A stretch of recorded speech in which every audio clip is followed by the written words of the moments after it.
She was the leader of Minjing Hall, blessed with both power and beauty, Su Liuan. Even when faced with a joint siege by countless sects, she showed not the slightest fear, but such a favored daughter of heaven could not win her husband's true devotion. She had wasted her sincere heart on a dog. Unwilling, she looked at the man beside her, that familiar yet unfamiliar smiling face. He had taken her whole heart, yet for another woman he poisoned her to death and stole her realm. She laughed at how tragic her life had been, blinded by a scumbag's sweet words. She had loved him so deeply. How could she be willing to leave him alone in this world? She slammed the mechanism on the pillar. A thunderous blast followed. Flames engulfed the entire Minjing Hall. She perished together with the scumbag and his lover. When Su Liuan regained consciousness and opened her eyes again, she found herself dressed in bridal robes.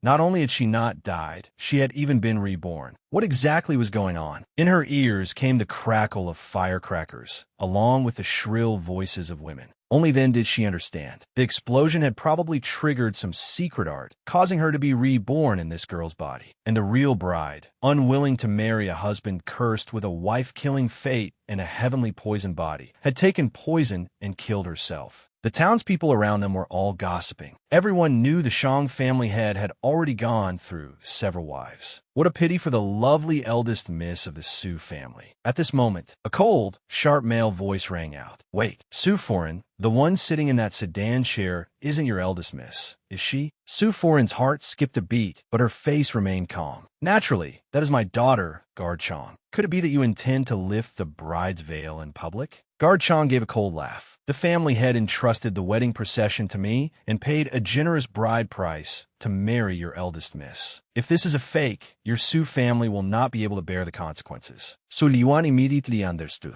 This Guard Chong had already seen through her identity as a substitute bride. And since the Shang family was more powerful than the Su family, she might as well go along with it and marry into the Shang family first. She took a deep breath and said lightly, Guard Chong, I am indeed not the eldest miss of the Su family. But does your family head really wish to forcefully marry a woman who does not hold him in her heart? If word of today's substitution gets out, I'm afraid it will damage your household's reputation. I am willing to marry into the Shang family and grow old together with my husband. After hearing that, Guard Chong's icy voice rang out again. A substitute bride? Your Su family has some nerve. Do you no longer wish to remain in this city? Who exactly is inside this sedan chair? Sufurins Maid Ingratiatingli. This is the second miss, Su Liuan. She is also a daughter of the Su family. Guard Chong sneered and strode towards Su Liuan. Since the eldest miss is unwilling, then let the second miss come with us. If our family head is displeased with this substitute bride, your Su family can prepare to relocate. The bridal attendants cried out loudly. Inside the bright red bridal sedan, Su Liuan thought to herself, this girl even shares the same name as me. Rest in peace. I will carve out the world in your place from now on.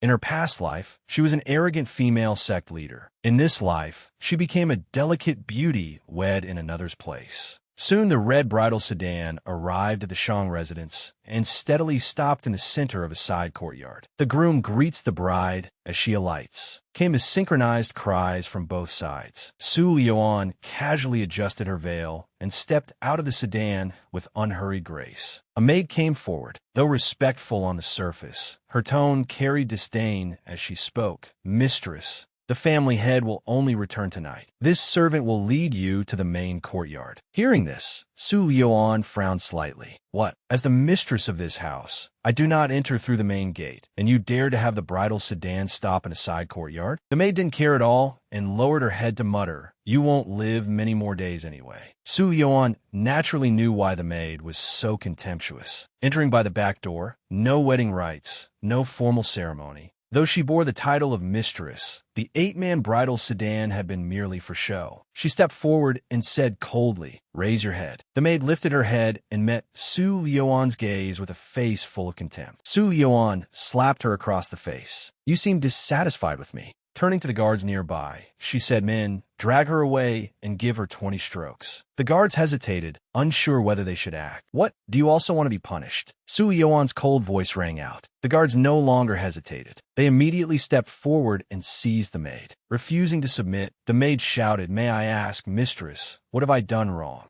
You've only just arrived and already abused private punishment. How will you convince the household? Su Yuan glanced at her. You spoke insolently to your mistress and harbored improper thoughts. You still dare to talk back. Is that not enough? As for how to convince the household, you should understand the principle of killing the chicken to warn the monkeys. With that, she ignored the maid's pleas for mercy and strode inside. The other maids no longer dared to be negligent and obediently followed after her. This scene was completely witnessed by two men not far away. Oh my, Chong Chung, you found our master tigress. Who would have thought the Su family's eldest miss was so wild? Chung shook his head. This is not the Su family's eldest miss. It's the substitute bride, the second Miss Su Lioan. She was willing to marry in her sister's place. I had thought she was just someone greedy for wealth, but now it seems she is indeed no simple person. The Su family is truly bold. Our master formally married the eldest miss, yet they sent the second miss in her place. Aren't they afraid the master will be enraged? Chong Chung let out a cold snort. If the master becomes angry, we can use the insult of the substitute bride as a reason to destroy the Su family. That night, the head of the Shang family, Shang Yinji, entered wearing wedding robes. Did anything happen in the residence today? The maid answered respectfully, somewhat fearful, yes. Today the new mistress punished a maid with 20 strokes. Please investigate, master. Shang Yinji frowned slightly. This woman had only just entered the household and was already so arrogant and domineering. Looking at Su Yuan in her scarlet wedding dress, sleeping soundly on the bed, he said she actually fell asleep without waiting for her husband. What sort of behavior is that? As he spoke, he reached out to lift her veil. He possessed a handsome and dashing appearance, and also the peculiar heavenly poison body that doomed his wives. After several wives, he had finally found his destined one. Just as Shang Yinji was about to lift the veil, Su Lioan brushed his hand away. He lost his balance and fell on top of her. Then a look of disbelief appeared on his face. You're actually fine? Su Lioan did not understand what he meant. Shang Yinji did not explain and instead kissed her deeply. Su Lioan's eyes widened at being forcibly kissed, and she drew a hairpin, pressing it against Shang Yinji's neck. The smell of blood spread through the air. If you don't get up now, this hairpin will pierce your flesh. Yet Shang Yinji paid no heed to the hairpin, threatening his life, and even wanted to keep pressing close. Su Yuan was startled by his behavior. This man was truly strange. I injured him, yet he is neither angry nor afraid. He's bleeding and doesn't even care. Taking advantage of Shang Yinji's inattention, she struck and knocked him unconscious. Watching Shang Yinji's body slowly collapse, she thought, so this is the master of the Shang family. He absolutely must not die. She then got up and opened the door. Outside, Chong Chung and the other man were stunned. You're actually fine? That sentence again. Su Yuan could not help feeling puzzled. What could possibly happen to me? Hurry and bring some bandages and hot water. Your master lost a little blood. The two exchanged a glance, their eyes full of delight. Good heavens, this time the master had truly found a treasure. Leaning against the head of the bed, Shang Yinji seemed deep in thought. Looking at Su Lioan as she slowly approached, he asked lightly, why did you come back? Shut up, I still don't want to die. Su Lioan didn't bother with nonsense and directly bandaged the wound on his neck. Can you stay by my side? Holding tightly to Su Lioan's hand, Shang Yinji gazed at her like a little pet about to be abandoned. Su Lioan understood the look in his eyes. It was the loneliness of someone who stood high above others. If you take another wife, I will leave. She said it decisively. Then the lamp was put out, and the night passed without another word. At dawn the next morning, the first ray of sunlight entered the room, along with an unwelcome voice. Why are you carrying a sack? Lien sure sighed. What else could it be for? Naturally, to collect a corpse. She was fine yesterday, but who knows whether something happened after the wedding night. Besides, with Master's heavenly poisoned body, before she could finish, the door opened. Whose corpse did you say you were collecting? Shang Yinji's icy voice sounded beside her ear. The moment Lien Sure heard it, she hurriedly threw down the sack in her hand. Her alluring face crumpled like a bitter melon. Chong Chung beside her quickly changed the subject. Master, how is mistress? At the mention of Su Lioan, Shang Yinji's whole aura softened. Nothing serious. She's still sleeping. Lien Sure pouted and muttered, the sun's already high in the sky, and she still isn't awake. This new mistress really puts on airs. Shang Yinji cherished this wife of his who had not been killed by him, and was fiercely protective.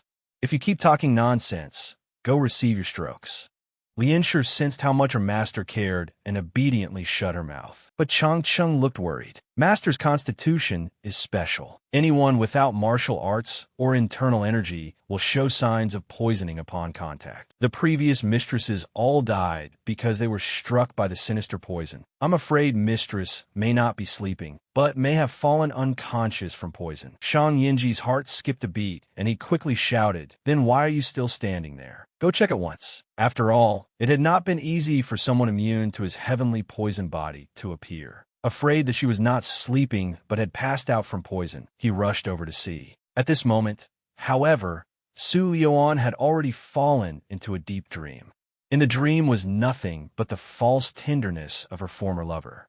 Only when he joined hands with another woman and poisoned her to death did she realize that this man had long wanted her dead. She was abruptly startled awake. Shang Yinji and Changcheng's worried expressions and words all entered her sight. Lianshi gave a cold snort. Isn't she just sleeping? Having just relived heartbreak in her dream, Su Liuan irritably snapped one word, "Get lost." Su Liuan lounged lazily on a reclining chair, basking in the sun. Standing not far away, Changcheng explained, "It seems mistress is in a much better mood. This morning's temper was only momentary. I hope master will forgive it." Shang Yinji chuckled softly, unable to tear his eyes away from his beautiful wife, sunning herself. "No matter. A woman with spirit is more interesting. Besides, Susu is my destined wife." Changcheng could not help but sigh inwardly. This Miss Su really had skill. She had her hands wrapped tightly around the master. Then he became serious again. "Earlier I took mistress's pulse and found it chaotic. Although it is not a sign of the sinister poison, there is faintly an unusual force within her." Shang Yinji quickly asked, "Then what should be done?" Changcheng awkwardly asked in a low voice, "Master, did you and mistress consummate the marriage last night?" Shang Yinji shook his head slightly. "No, I slept on the floor last night." Changcheng was astonished. To make the master sleep on the floor, and for him to have no temper at all. This mistress was not to be underestimated. He immediately returned to the point. "In my opinion, master, you'd best avoid sharing a room with mistress for now." Shang Yinji frowned. Being told not to sleep with her and being unable to sleep with her were two entirely different things. "I have finally found someone suited to me, and now I can't touch her?" Changcheng could only explain helplessly, "Master, this heavenly poison body originally comes from the Fox Spirit clan. There must be a way to cure it within that clan. But Master is not of the Fox Spirit clan. To solve the problem at its source, you must still go to the desert to deal with the heavenly poison in your body. As for consummating the marriage, there will be time in the future." "Understood." Shang Yinji waved him off, signaling him to withdraw first. He himself then came to Su Liuan's side. Looking at that exquisite face and alluring figure, he could only look but not enjoy. He unconsciously reached out to stroke Su Liuan's leg. Su Liuan immediately opened her eyes and demanded to know what he was doing. Shang Yinji instantly turned into a harmless puppy and said with a smile, "I saw that Susu was tired, so I was helping massage you." As if I believe that nonsense. Su Liuan stood up. "I think you were taking advantage of me." Shang Yinji raised his hand and pulled Su Liuan into his arms. Since they could not sleep together, surely some skinship was allowed. Smiling, he said, "The wind is strong. I'm afraid my wife will catch a chill." Then he revealed an innocent, sweet smile. That face was enough to throw anyone's heart into chaos. Lowering her eyes, Su Liuan asked, "Is your wound any better?"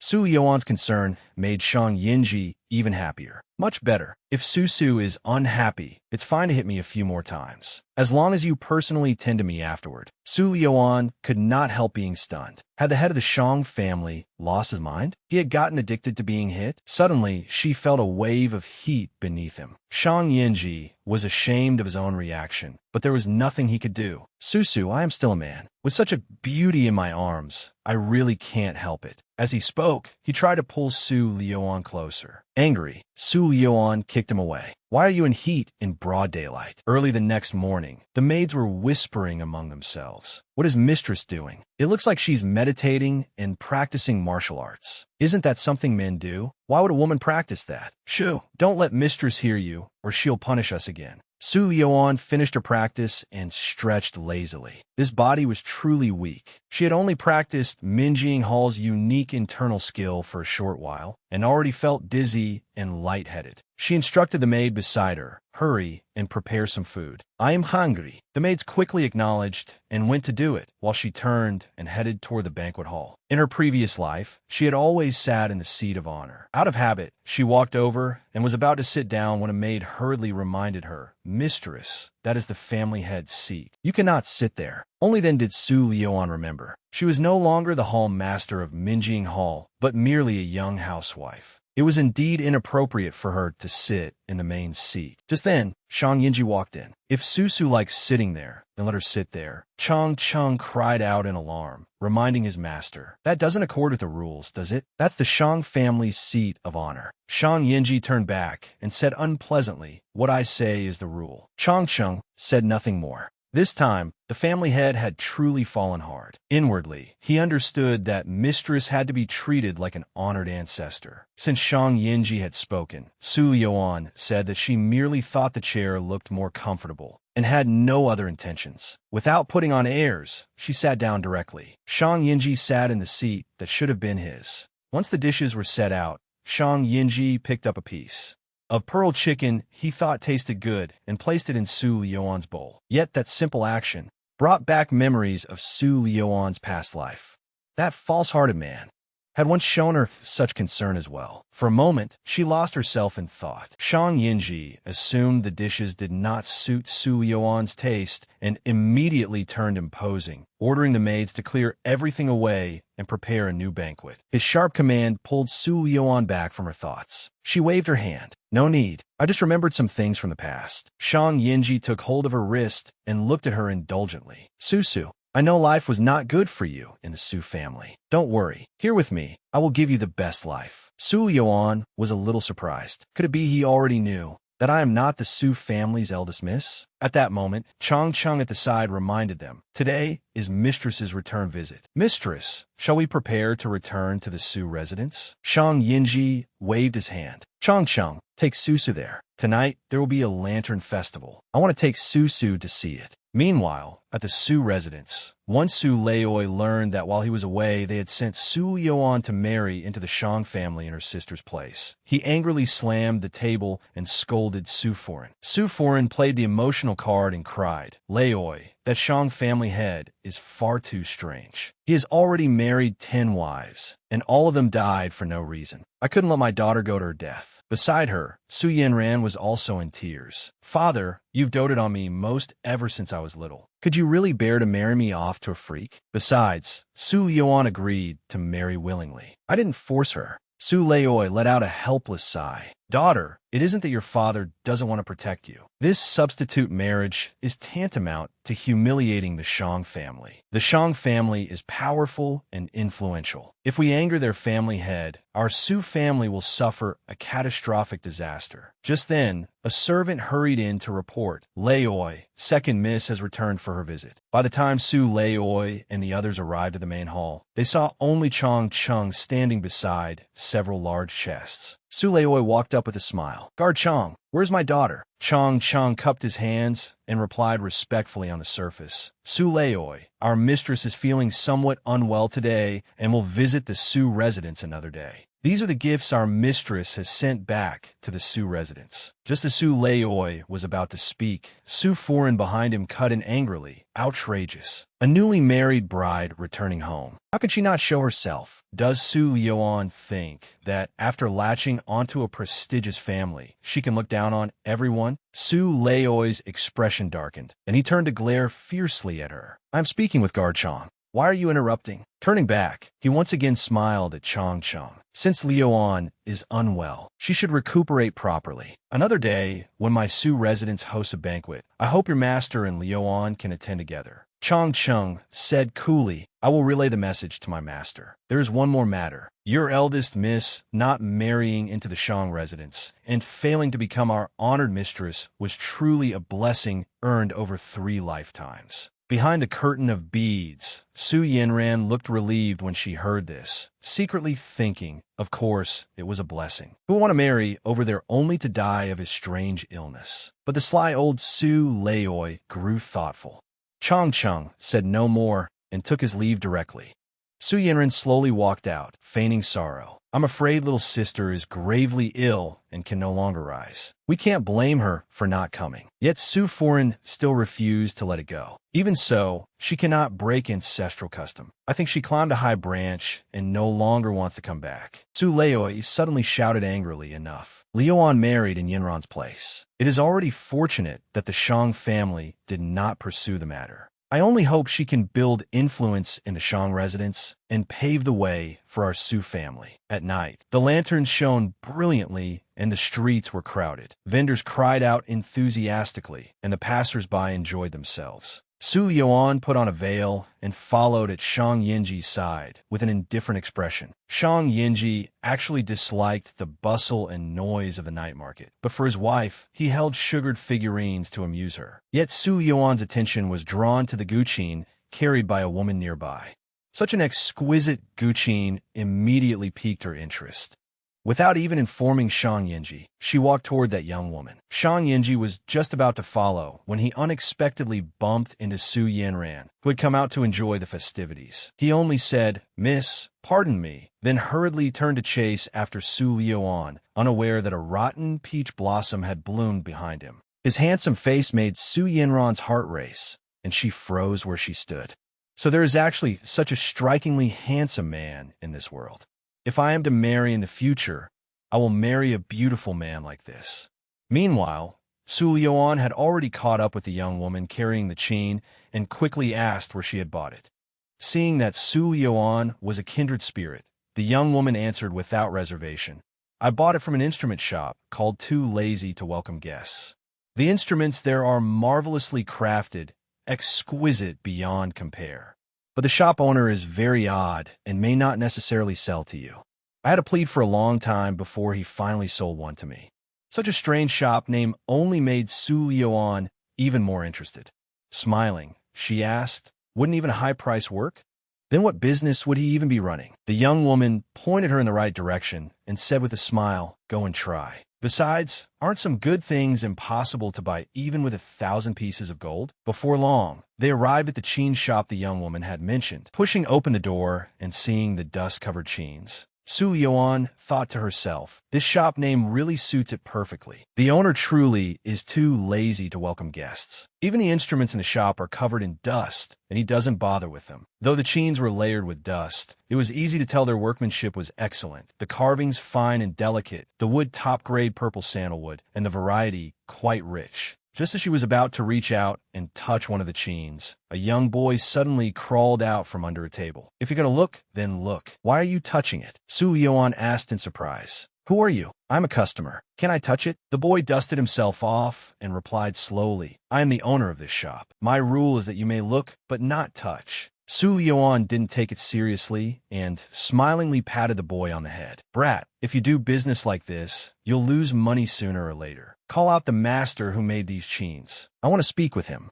The moment his head was touched, the boy's body stiffened and his face instantly darkened. Agitated, he drew a dagger and warned, "Don't touch my head." Su Yuan instinctively stepped back and happened to bump right into Shang Yinji, who had just entered. Shang Yinji glared sharply at the boy, using his internal force to knock the dagger from the boy's hand to the floor. "You dare touch her?" Shang Yinji's voice carried anger as he lifted the boy up. Yet the boy was not flustered in the slightest and glared at Su Yuan. "Why did you call someone here too?" "Su Yuan Saif." "Enough. Let him go." Once his wife spoke, Shang Yinji immediately let go. But the boy deliberately tried to provoke him. "Your man smells awful. How are you with him?" Shang Yinji felt his hands itching to strike. Seeing their somewhat childish behavior, Su Yuan found it a little hard not to laugh. She quickly returned to the main point. "Little shopkeeper, can you tell me who made these chains?" The boy answered lazily, "I just made these for fun myself. If you want one, just take it." Su Yuan couldn't help praising him. "I never expected that at your young age. Your craftsmanship would be so outstanding. But there is no chain here that I want. Can you make me a new guqin?" The boy haughtily replied, "Just because you tell me to make one, I should? If there's no chin here that you want, then leave. I am closing." As soon as he said that, the three of them looked at him with ill intent. "We'll give you one chance. Think carefully before you answer." Many people had come to make trouble here before, whether hoodlums or nobles, but all had been kicked out by the boy. However, this time was different. The aura on Shang Yinji was too dangerous, and his martial power far surpassed the boy's. "What do you want? Robbing common folk by force?" Su Yuan lightly patted him. "Little master, don't be afraid. We merely want to invite you to the residence for a visit. What is your name?" The boy replied proudly, "Even if I die, I'm not telling you." Before Su Yuan could lose her temper, Shang Yinji's expression had already turned cold. He looked at him darkly and said, "Your name." The boy immediately broke out in a cold sweat. Extremely unwillingly, he answered, "My name is Jujio." And just like that, the wild and unruly boy was carried back to the Shang residence. The next day, Jujio lay comfortably in a tree and only then learned that this was the Shang residence. No wonder that woman had been so arrogant. At that moment, Su Yuan was carrying purple sandalwood and food as she headed toward Jojo's room. But the room was completely empty. The maid behind her cried out, "Mistress, that boy we brought back yesterday is gone." Su Yuan was not anxious at all. She turned, took a pear from the maid's hand, and threw it toward the tree outside the courtyard wall. Only an owl was heard, and a sky-blue figure fell to the ground. Seeing stars a little, Jujio pouted. "Stupid woman, you hit really hard." Su Yuan told the maids to put the things down. "Go do whatever you need to do." Perhaps because he was hungry, Jujio quickly ate through almost an entire basket of buns, leaving only one. Su Yuan couldn't help teasing him. "You're eating so fast. Aren't you afraid I poisoned them?" Jujio instantly perked up. "You poisoned them?" Su Yuan reached out and rubbed his head. "Haha, I was lying to you. Eat slowly." Jujio brushed away Su Yuan's hand. "I told you not to touch my head. I'm not a child." But Su Yuan looked at him seriously and said, "You really remind me of a little brother I used to have. How about I take you in as my little brother?" Jujio looked somewhat dissatisfied. "If you say you want me as a little brother, why are you keeping me locked up here?" Su Yuan placed the purple sandalwood before him. "If little brother behaves, big sister will let you go free sooner. First, help big sister make a small guqin." Looking at the priceless purple sandalwood before him, Jujio was greatly shocked. This purple sandalwood is the finest of the finest, the kind used as tribute to the emperor. "You didn't steal it, did you?" Su Yuan replied calmly. "Can I use a few pieces in my capacity as the mistress?" Jujio suddenly turned serious and reminded her, "That man is very dangerous." Su Yuan was unconcerned. The Shang family is wealthy and somewhat influential in the city. It's normal for everyone to turn pale at the mention of them. Jujio looked at Su Yuan very seriously. "I mean, that man himself is very dangerous." He lifted the wrist that Shang Yinji had grabbed. Su Yuan was puzzled. "What happened? Why have you been poisoned?" "That man carries the strange poison of the Fox clan. Ordinary people show signs of poisoning if they touch his body. To ease the erosion of this poison, he needs to have intimate relations with women. You must have heard as well, right? Shang Yinji married more than 10 wives, and all of them died young. They probably died from the poison." After hearing this, Su Yuan remained unconcerned and stretched lazily. "So that's how it is. This Shang Yinji still has some conscience. Those women were all properly married into the family in grand 8-carrier sedans, given status and rank, and offered a heavy bride price. I heard he even took lifelong responsibility for their families." Jujio couldn't understand her. "Aren't you afraid? If you stay here, one day you will end up the same way." Su Yuan responded domineeringly. "Who said I was staying here? My life is mine to control, not Shang Yinji's." That night, Su Yuan and Shang Yinji lay embracing each other. She wondered inwardly. Jujio said there was a sinister poison in his body. Why hadn't she sensed it herself? A trace of vigilance rose in her heart. Early the next morning, after weighing things again and again, Chang Chung steeled himself and knocked on the door. "Master, mistress, it's time to rise. Today is the day of the Su family's family banquet." Sound asleep and suddenly awakened, Shang Yinji was a little displeased. Turning his head, he softly asked Su Yuan, Su, "Do you want to return to the Su residence? If you don't want to, then don't go." Su Yuan de Ville, meaning Felismaid. "Of course I'm going back. If I don't go back, how can I settle accounts with them?" Under the blazing sun, Shang Yinji took the lead, and the grand gift-bearing procession drew everyone's attention. The townspeople watched and gossiped. With such a display, the head of the Shang family must truly dote on his wife. I heard the head of the Shang family was born with a wife-killing curse. Isn't the Su family's eldest miss living perfectly well? I heard there was a mix-up on the Shang family's wedding day. The one who married wasn't the eldest miss, but the second miss. Someone nearby hurriedly told him to shut up. You dare slander Miss Su's name? She is now the mistress of the Shang residence, high in status and power. Be careful not to lose your life. Su Liuan looked at the silent Shang Yinji and felt puzzled. With his high level of martial arts, it was impossible for him not to hear these comments. Yet he remained unmoved. He clearly knows I am a substitute bride, yet he has not exposed my identity publicly. Could it be that he simply wants the Su family's eldest miss's reputation? But in any case, the Shang residence would never be her final home, so there was no need to care about such things. The return visit procession moved mightily through the streets. At the gate of the Su residence, however, the waiting group had already grown tired from standing. Irritation rose in Su Yanran's heart, but when she lifted her head, she looked pitiful and delicate. Father, it's almost noon, and second sister still hasn't come. I'm afraid she may already have died.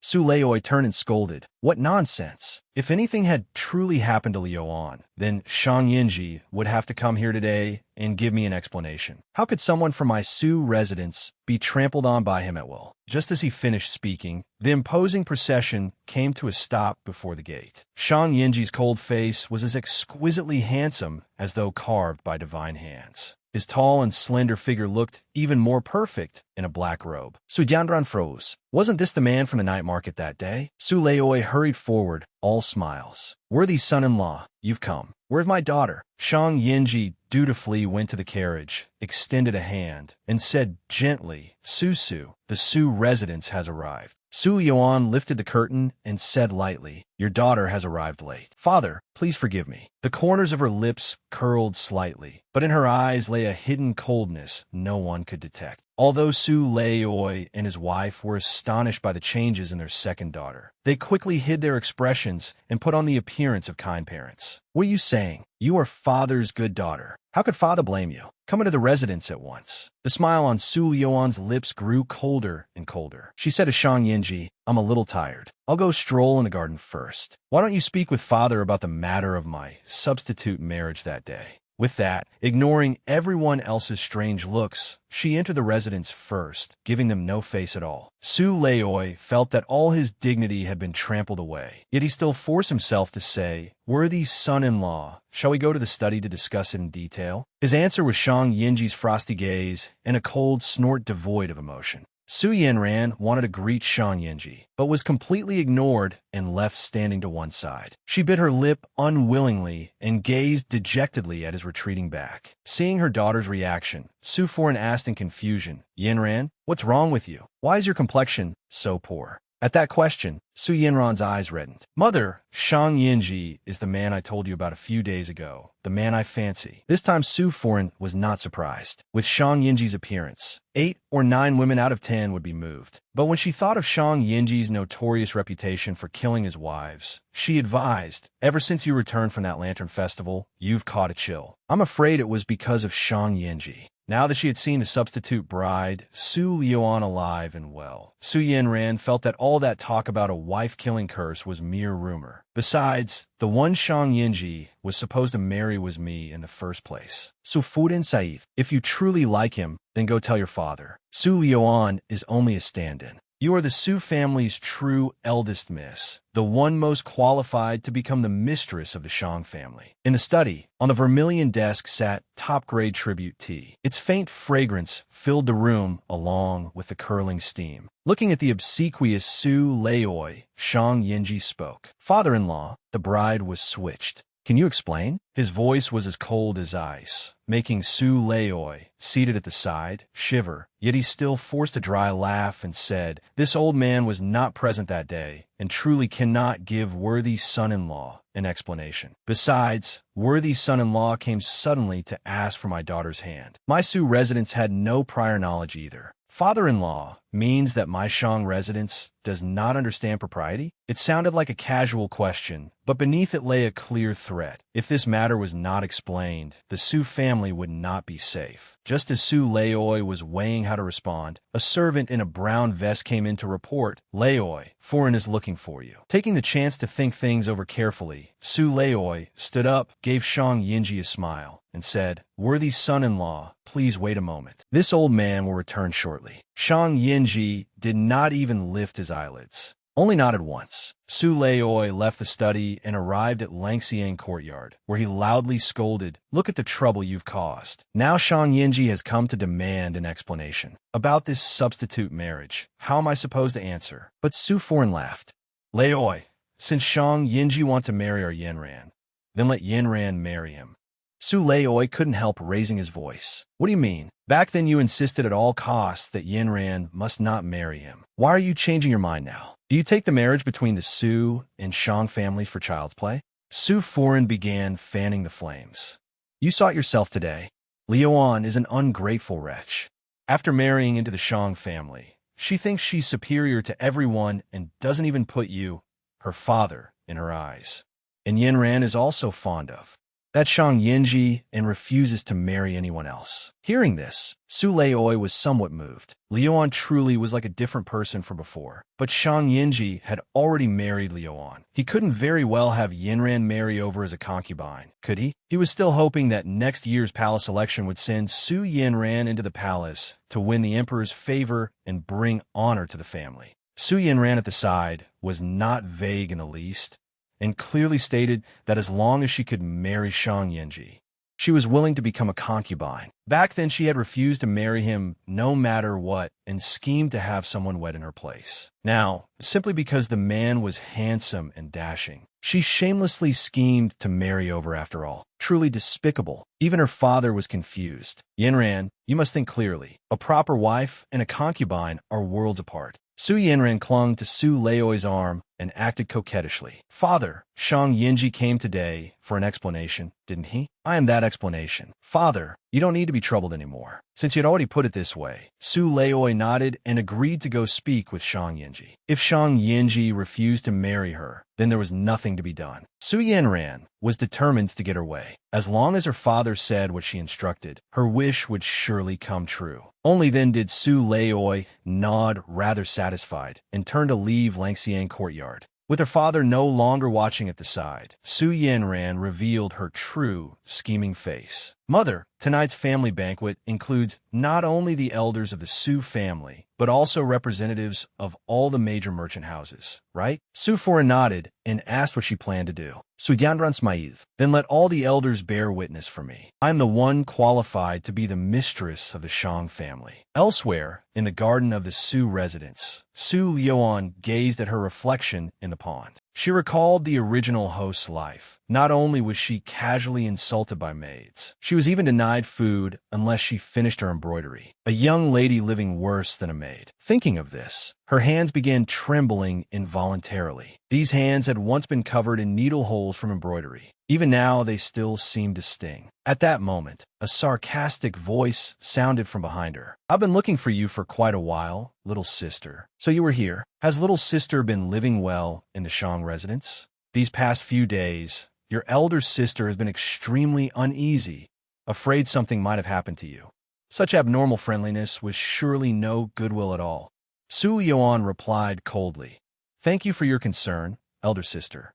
I'm doing very well." A trace of malice flashed through Su Yanran's eyes. "If you're doing well, then your elder sister can rest easy. It seems the rumors that the Shang family head kills his wives are just that, rumors. Father intends to betroth me to the head of the Shang family. In the future, you and I will serve the same husband together." Su Yuan cut her off. "What did you say?" Su Yanran put on an affected pose. "Little sister doesn't know? Father intends to marry me to the head of the Shang family. He's discussing the marriage with young Master Shang right now." It sounded like the greatest joke in the world to Su Yuan, and she couldn't help laughing out loud. "Was it Shang Yinji who specifically named you Or is this merely your wishful thinking? Su Yanran spoke confidently. Has little sister forgotten? The one the Shang family originally came to marry was the Su family's eldest miss. You merely took my place. Now it's time to return it to me. Such shamelessness was truly an eyesore. Su Yuan couldn't be bothered to look at her. You were the one who refused to marry in the beginning, and now you're clinging shamelessly. If you want to enter the household, you'll have to get my permission first. Su Yanran grew anxious, grabbed Su Yuan's hand, and shouted angrily. Were you? That young Master Shang needs your permission to marry me. What eldest miss? I won't indulge you. Take your claws off me. Su Yuan slapped her across the face. With a shrill cry, Su Yanran fell painfully onto the stone path and glared viciously at Su Yuan.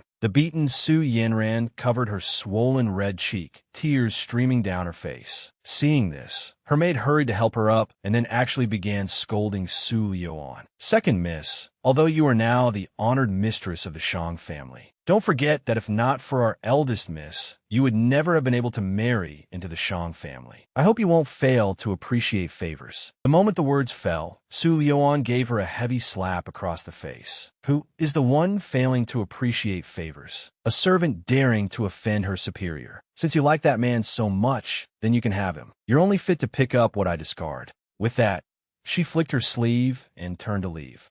Meanwhile, in the study, the moment Su Laoi raised the idea of having Su Yanran marry into the Shang family, he was met with Shang Yinji's blunt mockery. What do you take my Shang residence for? Does just anyone get to enter? Su Laoye pretended helplessness. This old man truly has no better explanation. I am giving both my daughters of the Su family to worthy son-in-law in marriage and will also send 10 miles of red dowry. What more could worthy son-in-law possibly be dissatisfied with? Shang Yinji looked at him, his expression turning even colder. I came today to seek justice for Liuan. I have no intention of taking a new wife. Su Laoi continued his brazen lies with complete seriousness. This matter was discussed jointly by Yanran and Liuan. If worthy son-in-law insists on not marrying Yanran, then we could discuss it further. This old man still has banquet matters to attend to. After the banquet, worthy son-in-law may give me your reply. With that, he hurried off at once, afraid that if he was even a step slower, Shang Yinji would reject it immediately. Hearing that Su Yuan had agreed to it, Shang Yinji froze slightly, his thoughts drifting somewhere unknown. A moment later, he ordered a maid to lead him to Su Yuan. But just as he was about to step out, the veiled Su Yanran called out to stop him. Shang Yinji looked baffled. Who are you? Su Yanran confidently introduced herself. Has young Master Shang forgotten? I am his Su family's eldest daughter, Su Yanran. We met in the night market before. Since you are the Su family's eldest miss, why do you still cover your face at home? The world is full of troubles. We can speak later. I have no time right now. Knowing that he was anxious to find Su Yuan, Su Yanran deliberately tried to obstruct him. She added, I just came from little sister's place. Little sister is tired and resting. Young Master Shang shouldn't disturb her. Guard Shang is waiting for you in the front courtyard. Young Master Shang should handle your own matters first. Shang Yinji turned back coldly and warned, I don't know what schemes you are planning, but if you dare bully my wife, I will not let you off. Watching Shang Yinji's departing back, Su Yanran tore off her veil, her hatred for Su Yuan growing even stronger. It's all because of that bitch Su Yuan that I can't face you with my most beautiful and best appearance.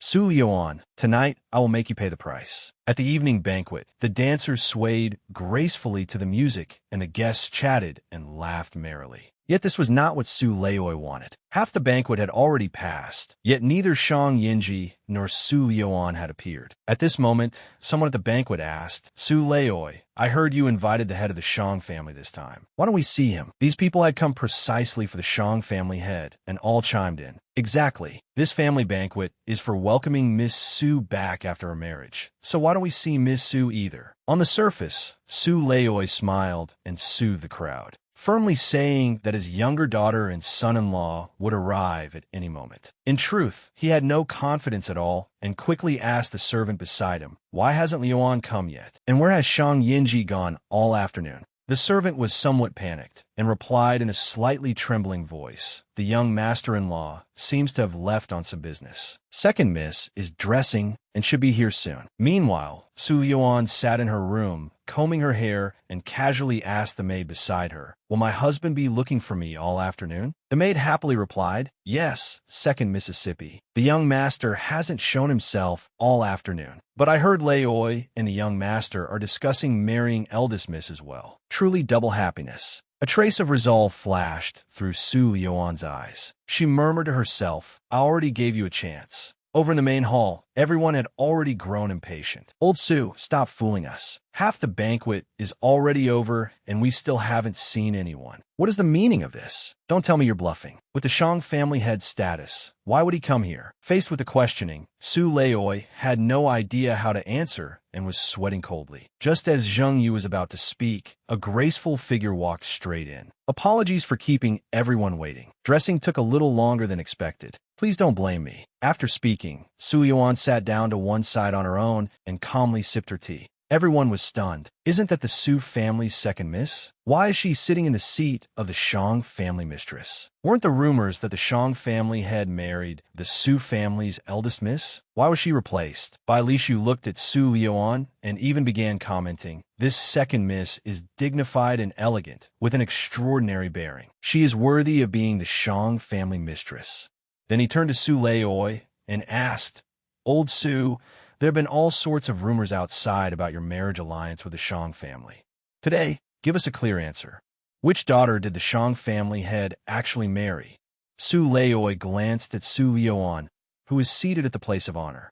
He forced a smile. "The Shang family did indeed send a lavish betrothal gift and intended to marry my eldest daughter, Su Yinran. But unfortunately, Yinran fell ill that day and could not get up from bed. My second daughter, whose temperament is rather unruly, got into the bridal sedan in her sister's place and married into the Shang family." Hearing this, everyone was shocked. Something so absurd actually happened? So the substitute marriage rumors were true? How could such a major wedding be treated like a joke? Bai Lishu deliberately added fuel to the fire. "If you ask me, that second miss did it on purpose. Once she entered the Shang residence, she'd enjoy wealth and glory for life." Su Lioan calmly swept her gaze over the crowd and understood. In the Su family, this second miss had always been nothing more than a tool for others to manipulate. She had thought her father still had a shred of conscience. Turns out he was just another snake hiding behind a smile. Since she had nothing left to care about here, she might as well leave for good. At that moment, Su Yinran arrived in the hall with a maid support. "Uncles and elders, Yinran came late because of some matter. Please forgive me." Bai Lishu immediately turned to her for confirmation. "Eldest miss, was what Su Laoi said just now true? Was Shang Yinji the one who only wanted to marry you, and not second miss Su Lioan?" Su Yinran immediately began acting, putting on a pitiful look. She sobbed to Su Lioan, "Young Master Shang did indeed want to marry me, and the substitute marriage was true as well. But it was not by my own will. Someone planned it all. On the night before the wedding, my younger sister came to my room and brought me a bowl of lotus seed soup. Who knew that after I ate it, I fell into a deep sleep. By the time I woke up, my sister had already put on the bridal gown, boarded the bridal sedan, and become the Shang family mistress." The amount of information was overwhelming. Everyone was dumbfounded again. Su Lioan looked up at Su Yanran. "You really can act. On the wedding day, wasn't it you who drugged me, forced me into the wedding dress, and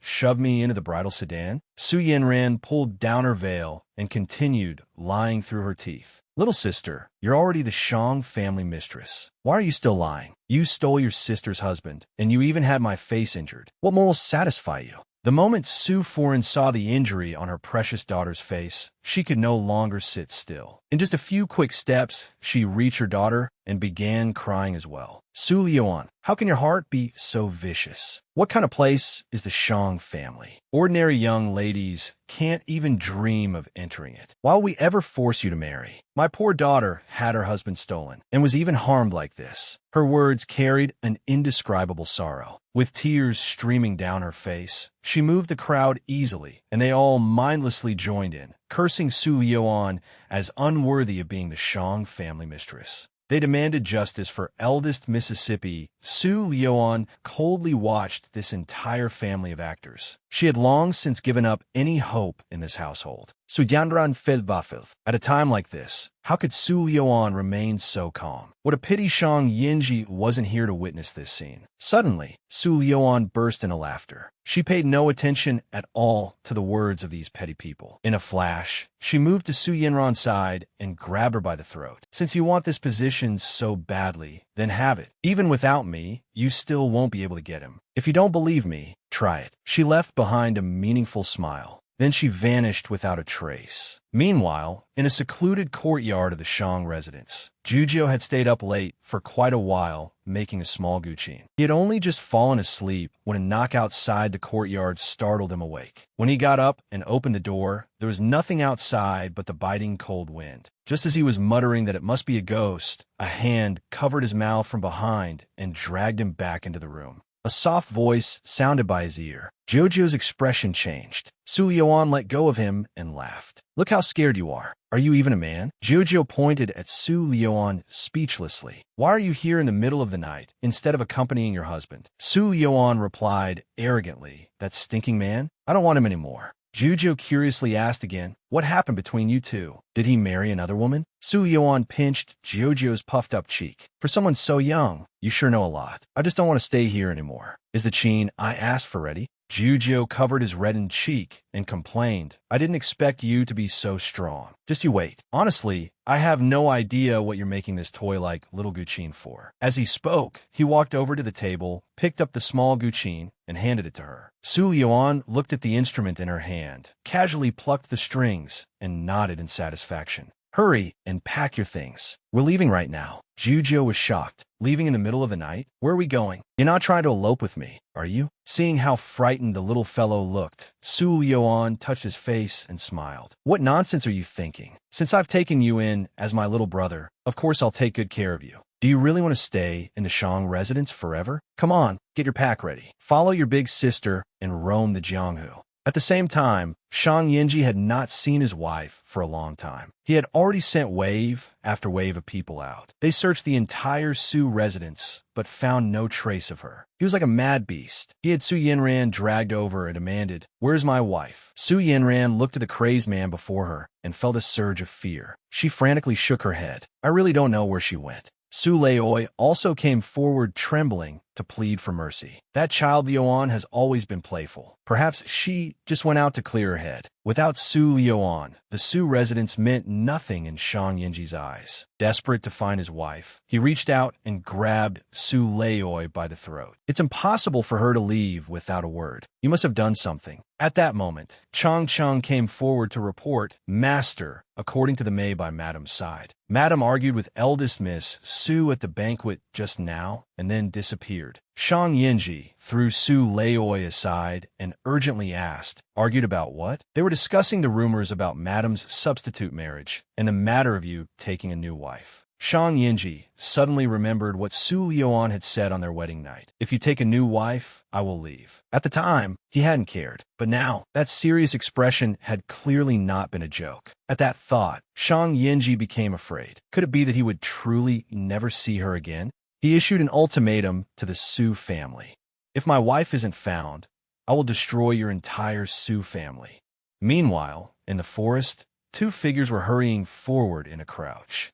Jojo asked in confusion, Why are we running so fast? Where exactly are we going? Su Lioan explained as she ran, This is all Shang family territory. We need to get out of the city first. We can't take the main roads. We have to use side paths. Jojo said speechlessly, Anyone who didn't know better would think you killed Shang Yinji and the Shang family is hunting you down. A rush of wind swept by. Su Lioan sharply sensed that someone was catching up to them, and it was an expert. Grabbing Jojo's hand, she sped up. Suddenly, a blue figure appeared in front of them. Thinking her man was going to take another wife, she had fled overnight with her little puppy, only to run into an old lecher blocking the road the moment she came out. Jojo bravely stepped forward and asked who the man was. But once he recognized him as the Nether Ghost Elder, his body began trembling uncontrollably. From Jojo's reaction, Su Lioan judged that this person was not from the Shang family, but he was an expert and a difficult one to handle. The Nether Ghost ghost elder stared at Su Liuan with a leering expression, his tone exceptionally eerie. "Little one, you know my name. Then you must be from the Jianghu as well. Why are you two running wildly through the forest in the middle of the night? Could it be you're eloping?" Even facing such a sinister old ghost, Su Liuan did not panic. She merely said coolly, "What does that have to do with you?"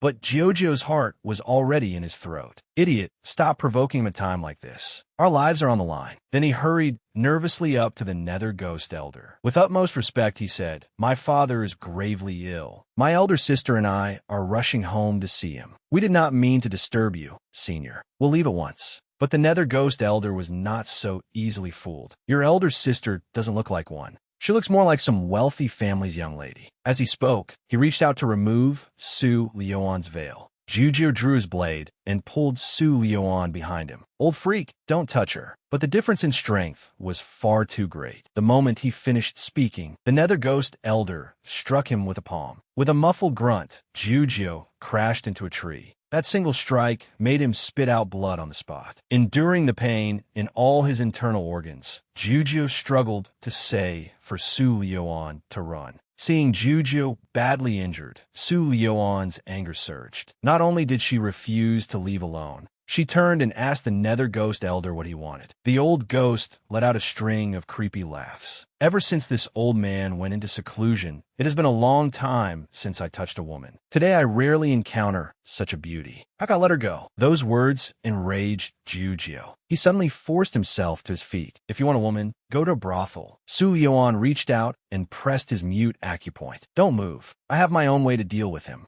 Then she tore off her veil.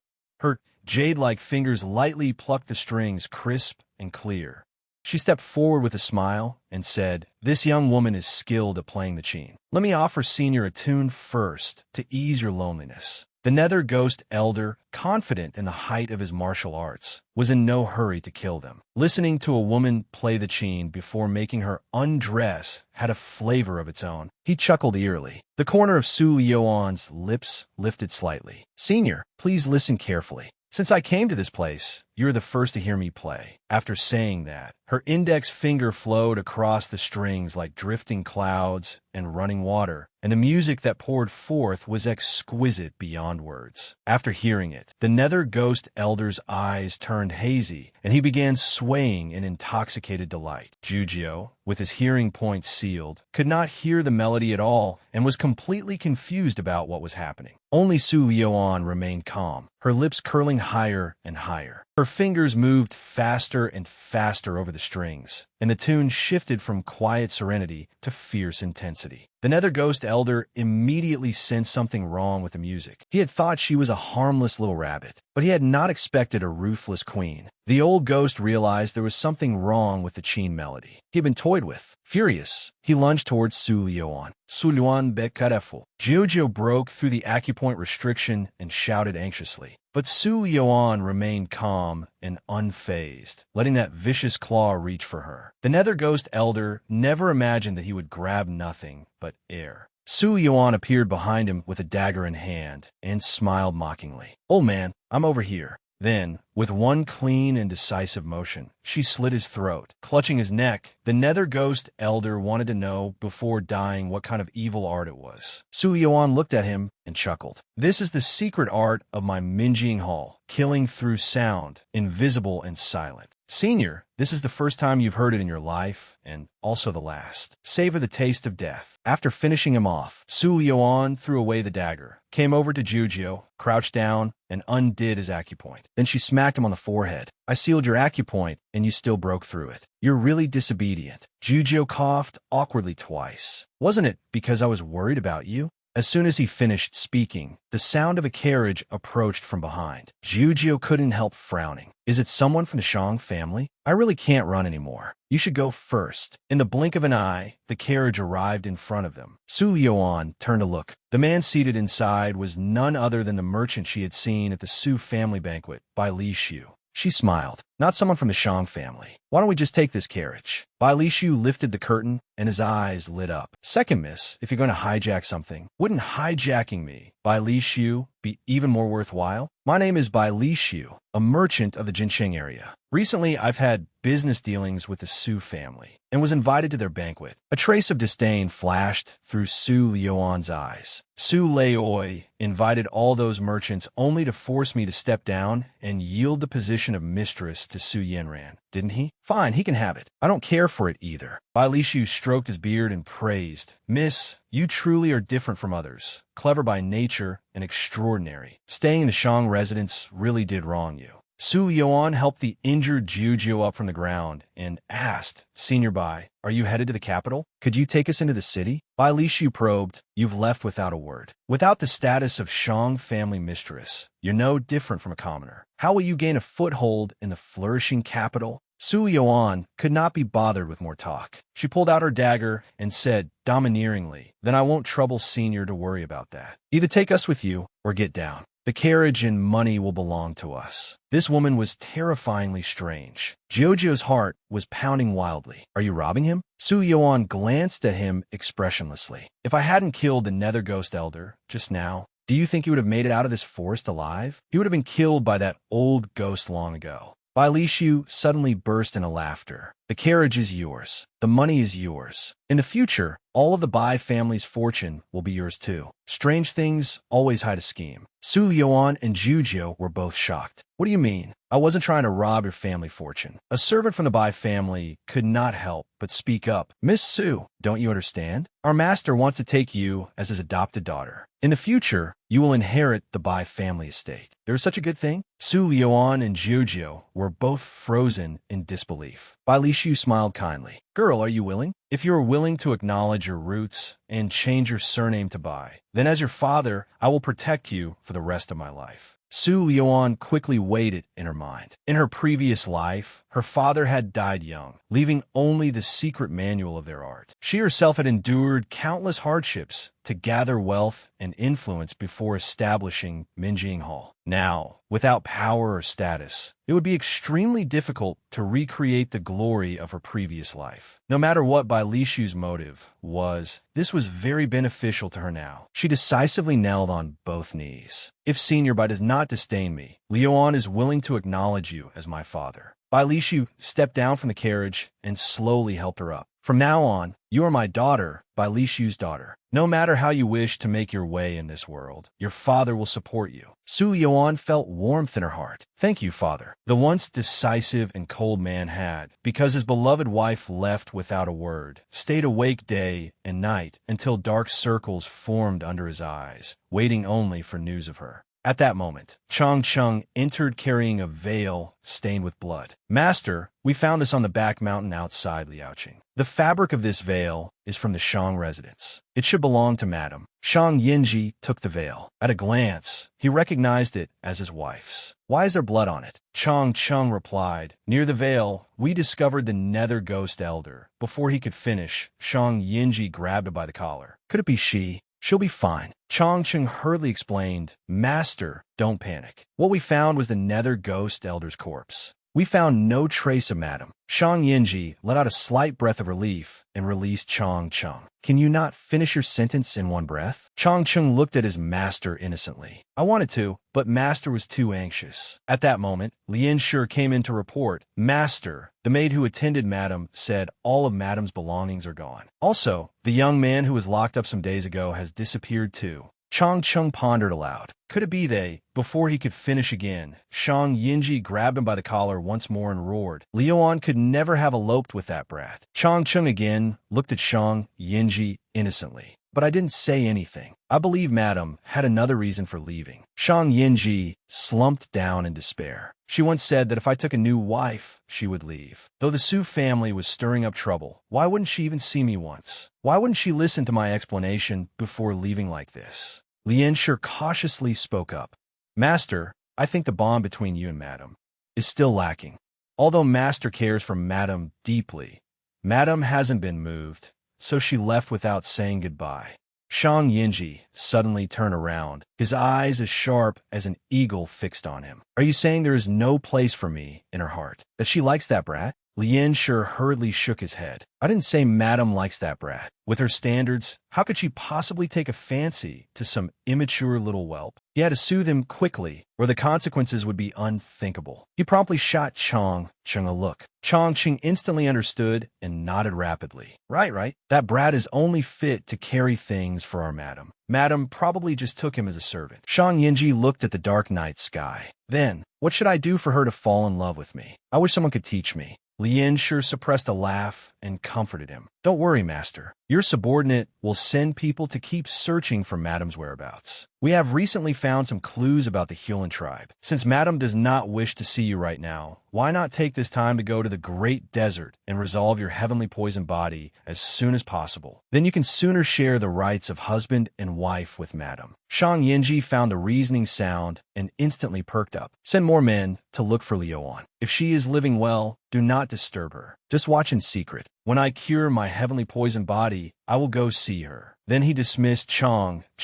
and Lien Shi, and the two quickly withdrew, closing the door behind them. The two exchanged a glance and could no longer hold back their wild laughter. Is that really our cold and merciless master? How did he suddenly become such a foolish, love-struck fool? Lien Shi even imitated Shang Yinji's expression from just now. Su, I wish someone could teach me too. Beside him, Ching laughed until tears came out. Suddenly, the door was shoved open. Shang Yinji stood there with a dark face, asking what they were laughing at. But at that moment, both men's faces were entirely serious, as if they truly had not been laughing at all. Master, you must have heard wrong. We have undergone professional training. Keeping a straight face is our specialty. Shang Yinji quietly looked at the two of them for a moment and snorted coldly.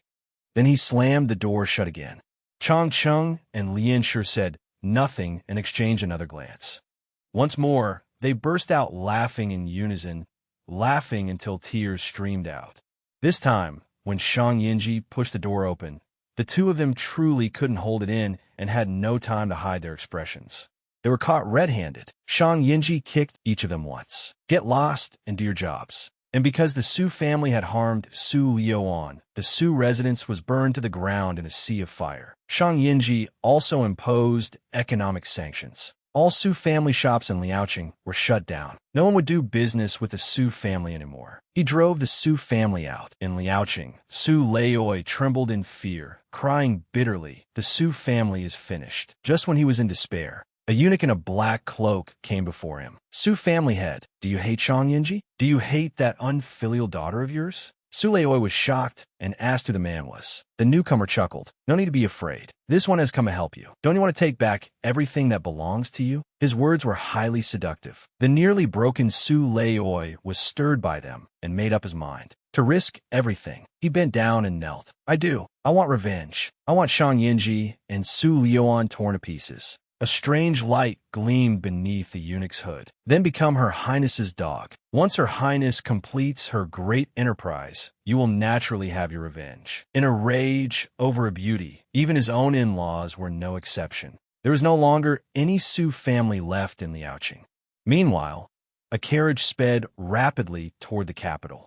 Bai Lishu looked at the absent-minded Su Liuan and reminded her, Liuan, we have already left Liaoqing. Jiujiu teased, you're not still hoping Shang Yinji will send people after you, are you? Once outside Liaoqing, his influence isn't that great. Su Liuan turned around and kicked him to the floor. I'm just getting some air. Why are you nagging so much?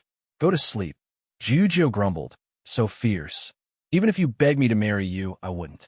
Afraid Su Liuan might regret it, Bai Lishu told her to think carefully. With today's farewell, you may never see Shang Yinji again in this lifetime. If you regret it now, there is still time. Su Liuan answered firmly, Father, don't worry. I've thought it through. I won't regret it. Yet in her heart, she still sighed. Shang Yinji, forgive me for leaving without saying goodbye. Liaoqing is where I came from, but it is not where I belong. My heart is free, always far away. And inside the Shang residence, the departing Shang Yinji tightly gripped the veil Su Liuan had worn and murmured, Su, wait for me. I will find you. In the blink of an eye, 2 years had passed. The capital was especially lively because it was time for the princes to choose their consorts. Noble young ladies from all over the realm poured into the capital one after another. The Tianju Inn opened by Su Liuan had also become the talk of the town. Tianju Inns were spread across the entire country, and they classified guests by rank. The first floor was for commoners, the second floor for the wealthy, the third floor for nobles, the fourth floor for imperial relatives.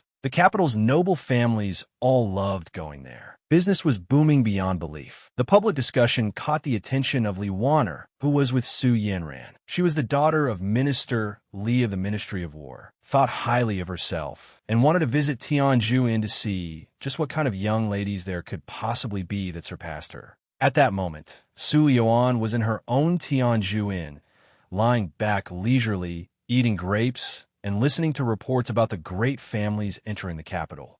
But there was no news at all from the Shang family, so she ordered people to pay special attention. Jujio couldn't help glaring at her. "How long has it been? You're still thinking about him?" Su Yuan gave a light laugh. The Shang family is no weak power. This time the princes are choosing consorts from all under heaven. They are bound to make a move. After all, he is still my husband. I haven't divorced him. Jujio gave a dry laugh and rolled his eyes at her. Just then, a commotion came from downstairs. Su Yuan put on her veil and went down to see who was being so overbearing. It turned out to be Su Yanran and Li Wanner having a dispute with the inn guards. The two had wanted to stay the night and take a good look around, but the noble guest rooms on the third floor were already full, and no more guests could be admitted. Thinking herself more distinguished than others, Li Wanner believed everyone should give way to her. Unwilling to accept it, she drew her whip and prepared to strike. Who doesn't know a bit of martial arts? I am the daughter of the Minister of War. Without caring about the consequences, she lashed out with a whip. Jujio happened to come down and caught it. With skills this poor, miss, you'd best not act rashly. Don't make your father bury his daughter before him. Li Wanner was unimpressed and kept shouting, "Who are you? Stay out of this. Call out your innkeeper." Su Yuan slowly descended the stairs. The instant she saw Su Yanran, her pupils shrank slightly. On second thought, it made sense. The Su family had risen rapidly over the past few years and was now as famous as the Bai family. It was normal for Su Yanran to appear in the capital. 2 years had passed, but who was this child on Su Liuan's bed? A miniature version of Shang Yenji. Su Liuan Volksloli Abdoliane. She lifted Li Wanner's chin. Such a filthy little mouth. What a pity for such a pretty face. The aura coming off Su Liuan unsettled the pampered young lady. A moment later, she reacted. "Who are you to treat me so rudely?" Su Liuan smiled fondly. "Weren't you asking to see me?" Li Wanner was shocked. The owner of Tianju Inn was actually a woman, but that did nothing to temper her spoiled temper. She loudly demanded that Su Yuan arrange a guest room for her, and said she would not pursue the matter then. Su Yuan looked at her with a light smile. "All the guest rooms are full. You can stay in the woodshed." Li Wanner felt humiliated and started cursing, with the air of someone ready to turn violent at a single disagreement. But the next moment, she herself was dragged away by the inn guards and locked into the woodshed. Su Yanran panicked and hurriedly tried to pressure them with Li Wanner's identity. "This is Minister Li's precious daughter. What are you trying to do?" But Su Yuan remained unmoved. She let Su Yanran leave and told her to pass a message to Minister Li. "Come as a guest to Tianju Inn tonight." Su Yanran kept feeling that the inn's owner seemed strangely familiar. After thinking for a while, she finally asked, "Who exactly are you? Have we met before?" But Su Yuan said she had mistaken her for someone else. "We've never met." Then she turned and left. Su Yanran clenched her fists, still puzzled. Why did that woman's voice sound so much like Su Yuan? That bitch. But Su Yuan should be living in splendor and luxury in the Shang residence now. How could she be in the capital? I must have been mistaken. As Su Yuan was preparing to return to her room, she noticed that one of the mechanisms she had set had been tampered with, and she faintly smelled blood. The traps she set were intricate and ingenious. Only Wei and Jiujiu knew the hidden key. It would not be easy for anyone else to break through them. That person must have been injured. She pulled the dagger from her waist. She wanted to see just who was so bold. The moment she entered, she saw something moving around on her bed. A little angry, she rushed over and yanked back the blanket. "How dare you sleep in my bed? I'll chop you into pieces." But under the blanket was a harmless, adorable little face. It was actually just a child. The two stared at each other. Then the cute child on the bed pounced on Su Yuan, hugging her tightly and begging her not to drive him away. Looking at the child before her, whose brows and eyes were exactly like Shang Yinji's. Su Liuan froze. Could this be Shang Yinji's son? Just then, Jujio came in to ask. Liwana has already been locked up. What should we do next? Unexpectedly, what he saw was a miniature Shang Yinji clinging to Su Liuan's leg. Jujio was dumbstruck on the spot. He demanded of Su Liuan, "When did you secretly give birth to Shang Yinji's son behind my back?" Su Liuan gave him a pleasant smile. "Are you itching for a beating?" The child also made faces at Jujio. Jujio angrily asked, "Who sent you here, little brat?" The child immediately looked at them both innocently. "No one. I came by myself." Su Liuan lifted the child up with one hand and asked seriously, "How did you break through my traps? Is your father Shang Yinji?" Jujio also leaned in for a closer look at the child's face. He really did look far too much like that man. Could he really be Shang Yinji's son? The child looked blank and pitifully said he didn't know anything about traps that he had climbed in. "I roam everywhere and have no father or mother. Please take me in, big sister." He looked so pitiful that after hesitating for a moment, Su Yuan tossed the child to Jujio. "Take him down and clean him up. He'll be called Bai Chuan from now on." Jujio stood there without moving, unable to understand why she wanted to keep him. This kid obviously has problems. The big one and the little one immediately started bickering. Since she still had important guests to meet that night, Su Yuan grew impatient. She gave each of them a smack, and they finally quieted down. Night fell. A masked man with blonde hair appeared at the inn. Night fell. A masked man with blonde hair appeared at the inn. He was personally led into a VIP room. The moment he entered, he removed his mask and smilingly apologized for being late. This man was none other than the third prince, Ling Feng. But the person in the private room was not impatient as he had expected. Instead, she sat there calmly feeding a child. Even a refined and courteous man like Ling Feng could not help laughing. "Liuan, what grudge does this boy have against you? Why you dressed him up like a girl?" Su Yuan reached out and pinched Bai Chuan's cheek. "Isn't he cute? When he grows a little older, I'll pierce his ears, and he'll look even more like a little girl." The boy in her arms was so frightened that he nearly choked on his food. He looked at her pitifully. Su Yuan threw her head back and laughed. "I am Joukeng. Go get changed."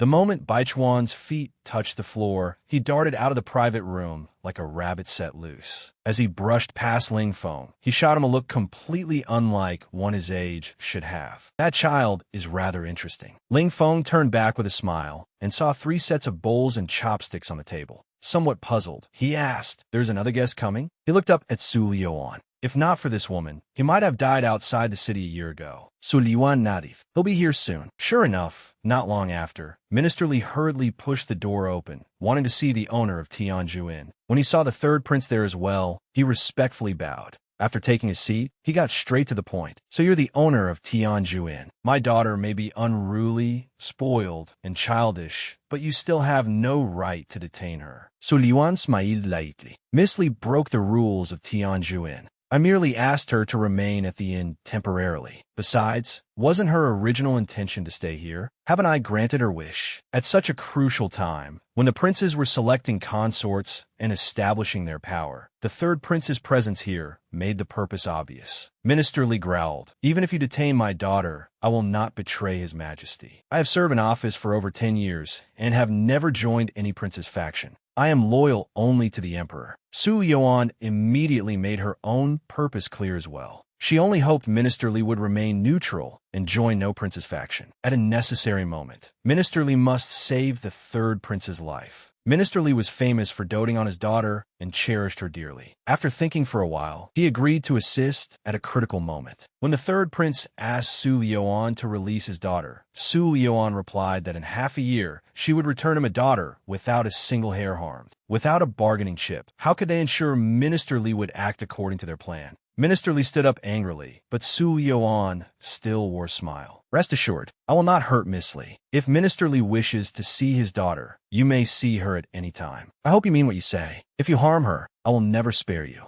That girl really does need to learn a lesson." With that, he turned and left. Ling Feng looked at Su Yuan with both gratitude and concern. Detaining Minister Li was beneficial to him, but Tianju Inn had offended the man because of it. He feared she would suffer Minister Li's retaliation in the future. He solemnly swore, "Liuan, don't worry. You're my benefactor. No matter what, I will protect you." The man gazed deeply at the girl who stirred his heart, just about to reveal his feelings. when he was interrupted by a rapid pounding on the door. Suliwan Razdavrao, which uncivilized fool is trying to break my door down? 5-year-old Bai Chuan banged the door open and fiercely demanded of the third prince. Ling Feng, why aren't you gone yet? Ling Feng turned back and affectionately took Su Yuan's hand, asking her to stay and have dinner with him. Bai Chuan quickly wedged himself between them and slapped Ling Feng's hand away, shouting, "You're not allowed to touch big sister's hand." Su Yuan laughed and lifted Bai Chuan up. "You little brat are meddling a bit too much. If the third prince finds eating alone too lonely, I'll find someone to accompany you." After saying that, she carried Bai Chuan away. Not long after, Jujio was sitting opposite Ling Feng with an impatient look, urging gruffly, "What are you staring at? Hurry up and eat." At one shout from Jujio, the delicacies on the table instantly lost their appeal. "Little brother, are you really here to drink with this prince?" Meanwhile,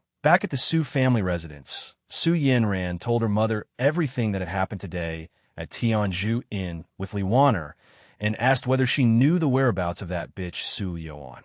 After learning that Su Yuan had long since been killed by a strange wanderer of the Jianghu, she finally put aside her doubts. She must have mistaken the woman.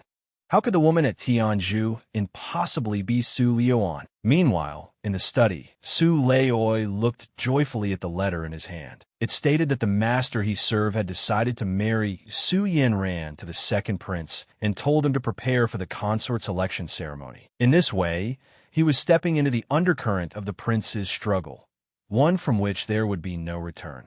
But in order to trample Shang Yinji beneath his feet, he was willing to do anything. And at Tianzhu Inn, Li Wan'er was preparing to escape.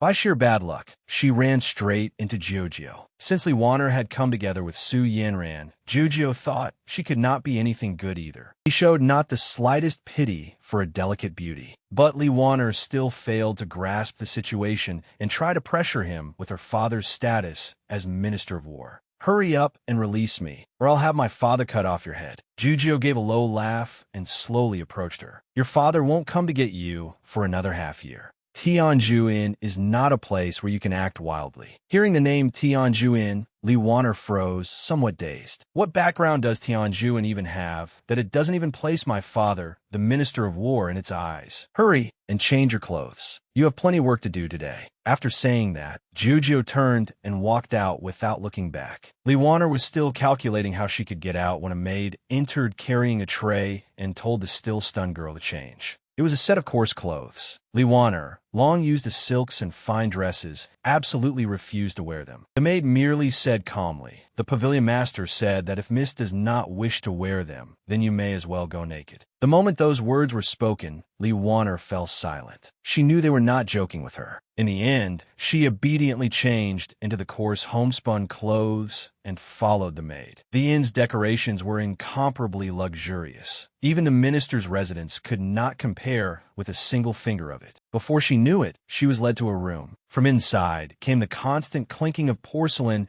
and the crisp sound of water. "This is the place. Miss Li, please go in." Li Wan'er looked blankly at the servants inside. Some were noisily washing bowls and chopsticks. Some were doing laundry. Jujio sized Li Wan'er up, then ordered all the others to go work on the 4th floor. All the tasks here would be left to Li Wan'er alone. She had never done work like this before, nor had she ever imagined she would one day have to do it. She stopped Jujio, who was about to leave. "What gives you the right to make me do all this?" Jujio looked at her coldly. "What gives me the right?" "Because you're on the 5th floor of Tianzhu Inn. Did you think we intended to let you eat and drink for free for these 6 months? If you don't finish these tasks, then don't bother eating today." The moment he mentioned food, her stomach really did begin to feel hungry. Looking aggrievedly at the unfinished chores in the room, she resigned herself and started working. Since Li Wan'er had never done such work before, she was soon panting from exhaustion. Jujio lay back leisurely on a couch with his eyes closed to rest, occasionally glancing at the hard-working Li Wan'er. After a while, Li Wan'er's legs suddenly gave out while fetching water, and she fell to the floor together with the basin. Her coarse clothing and hair were instantly soaked, and there was not a trace left of a noble young lady's image. She felt unbearably wronged, and tears burst from her eyes. But when she saw the person on the couch watching her without moving, she could only grit her teeth and stand up again. With tears falling, she fetched water again, her shoulders trembling, yet she never stopped moving her hands. She had only worked for a short time, and blisters had already formed on her hands. Juju let out a sigh. That's enough for today. Go back to your room. Someone will call you when it's time to eat. Meanwhile, on the 5th floor, Su Lioan was bathing. Bai Chuan, his face flushed red, was handing her clothes and earnestly declared that since he had seen her body, he would take responsibility for her and marry her as his wife. Su Lioan burst out laughing. By the time you grow up, I'll already be an aging woman. Besides, if seeing someone's body means taking responsibility for them, then how many people would I have to take responsibility for? In my previous life, I had 10 handsome men under my command. But when he heard that, Bai Chuan's face suddenly darkened. He coldly asked what she meant. Who else have you bathed with before? Su Lioan was startled by the imposing aura he gave off, just like Shang Yanji. She hurriedly said no. Getting the answer he wanted, Bai Chuan beamed. From now on, you can only bathe with me, okay? After all, I'm your future husband. Just then, Jujio pushed the door open and walked in. Seeing Bai Chuan in the bath chamber too, he shouted as if he had caught them in bed. You shameless woman, robbing the cradle? You won't even spare a child? Bai Chuan casually grabbed a plate and threw it at him. We'll let you in. Don't you know how to knock? Jujio was shocked too. You brat, how long have you been here? And you're already this unruly. I'm the second in command of Tianjuin. Then the two of them launched into a wild, heated argument, all gestures and sharp words. Su Lioan came out after changing her clothes and stopped their squabbling. She asked for the latest news. Jujio said, Su Yanran of the Su family will be taking part in the selection for imperial consorts. Su Lioan remained calm after hearing it. Over the past few years, the Su family had grown much stronger. There had to be imperial nobles backing them from behind. This participation in the selection was probably just for show.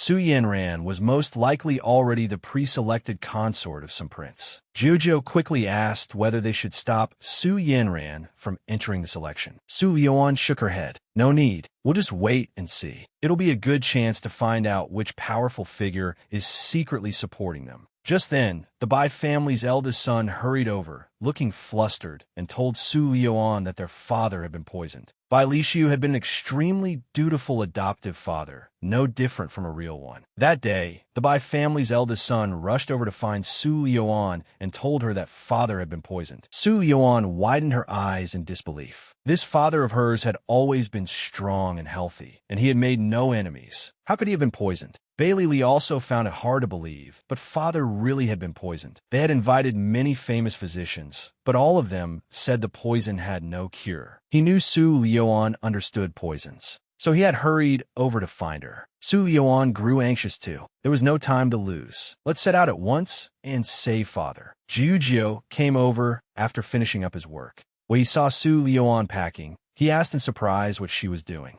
Su Lioan told him something had happened to the Bai family and that she had to go back for a while. For the next few days, Tianjuin would be left in his care. But Jiujio said, I'm going with you. Old Master Bai showed me kindness too. I want to see him as well. Su Lioan frowned in disapproval. You stay behind. That young lady still needs watching. Jujio angrily pointed at Bai Chuan. Fine if you won't let me go. But why does that little brat get to go with you? I refuse to accept this. Su Lioan looked confused as well. She quickly turned around, only to see Bai Chuan holding luggage. He was smiling as he waited to depart. Su Lioan frowned. Bai Chuan, you stay too. In the blink of an eye, someone was hugging her leg and acting cute. Pitifully, he begged, Big sister, please take me with you. I don't want to stay here alone, okay? Faced with such a soft, adorable little thing acting spoiled, Su Lioan simply couldn't resist. Helplessly, she nodded and agreed to let Bai Chuan go with her. Bai Chuan was so happy he jumped around. Jujio stared wide-eyed. So acting cute actually worked? Then he wanted to try too. He plopped down on the ground and pitifully wailed, Sister Lioan, I want to go too.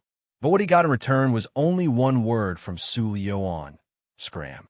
Get lost. Meanwhile, at the end of the 5th floor corridor, Li Wanner was working hard, scrubbing clothes in a wooden basin. She struggled to straighten up and looked at her jade-like fingers, now red as carrots. When would she finally be able to leave this wretched place? Suddenly, a cold voice came from behind her.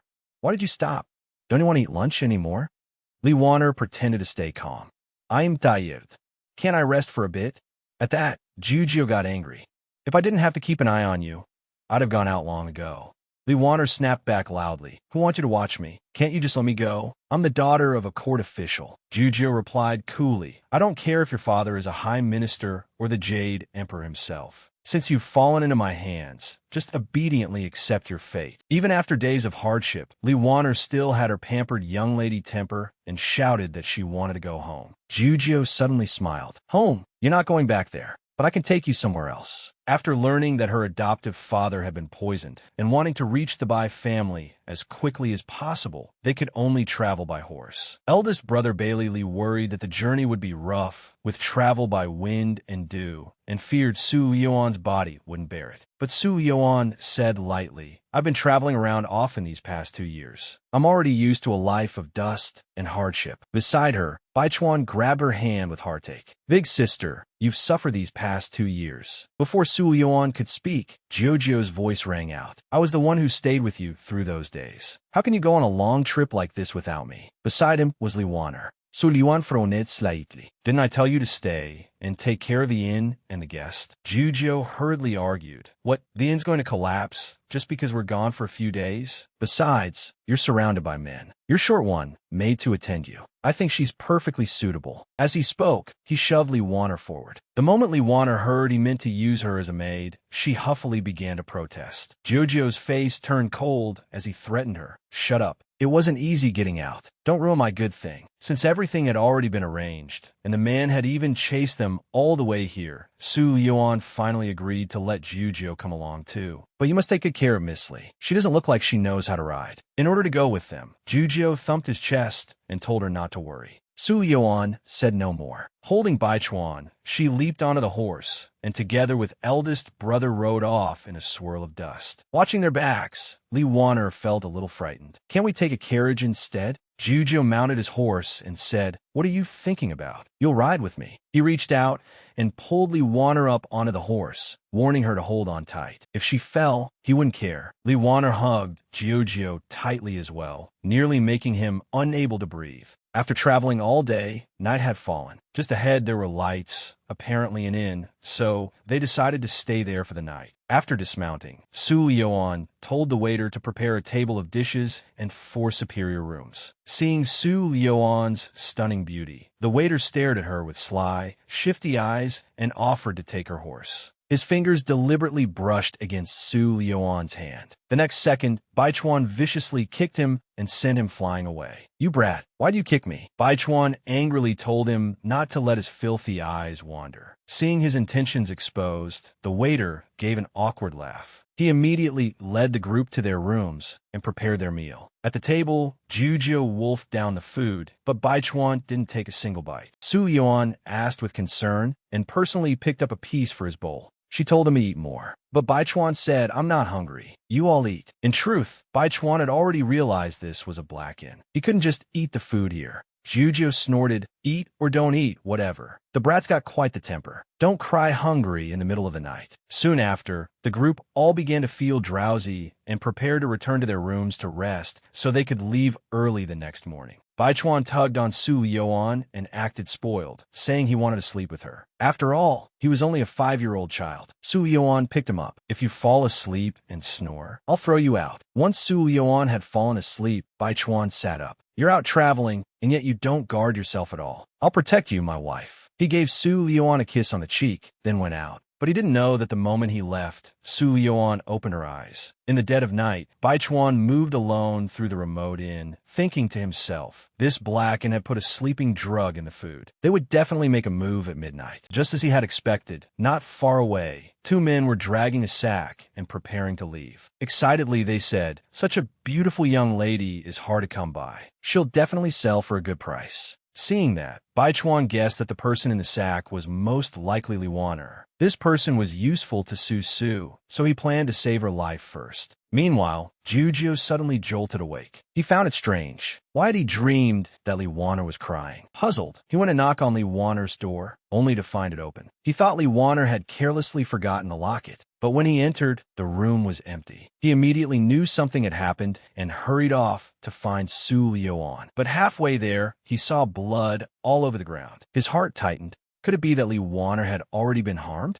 Following the blood trail, he found a corpse of a man. What on earth had happened here? At the same time, Li Wanner had been thrown into the inn's woodshed. The innkeeper was still thinking about the other beauty. One of his subordinates replied, "Third brother already went. But there's also a child in that beauty's room. That makes it a bit troublesome." The innkeeper chuckled. "He's just a little brat. One slap will knock him out." This subordinate was the same one Bai Chuan had kicked and warned earlier. He still remembered that tiger-like gaze. Just then, behind them, there suddenly sounded a young but icy voice. The subordinate immediately broke into a cold sweat. It was that little brat. The innkeeper hid a dagger behind his back and put on a fake smile. "Little one, what are you doing out so late instead of sleeping? Uncle will take you back to your room to rest, all right?" Bai Chuan gave him a cold smile. "Who are you calling little one? You should be calling me grandfather." The innkeeper was enraged and stopped pretending. He lunged like a tiger, but with a single strike from Bai Chuan, he was left utterly unable to fight back. The other subordinate, still able to move, broke into a cold sweat. How could a 5-year-old child have such terrifying, destructive power? In horror, he cried out, "You monster!"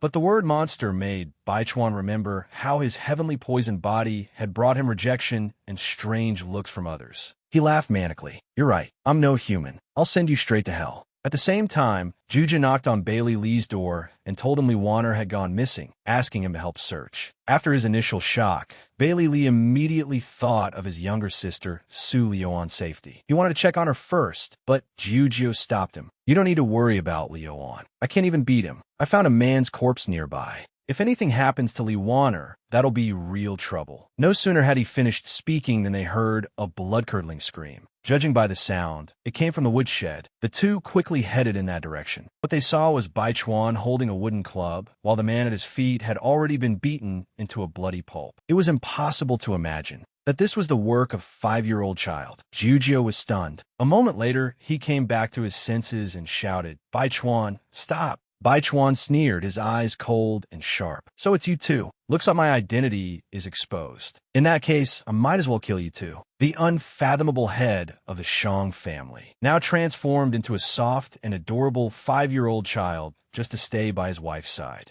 He had been hiding his claws all along.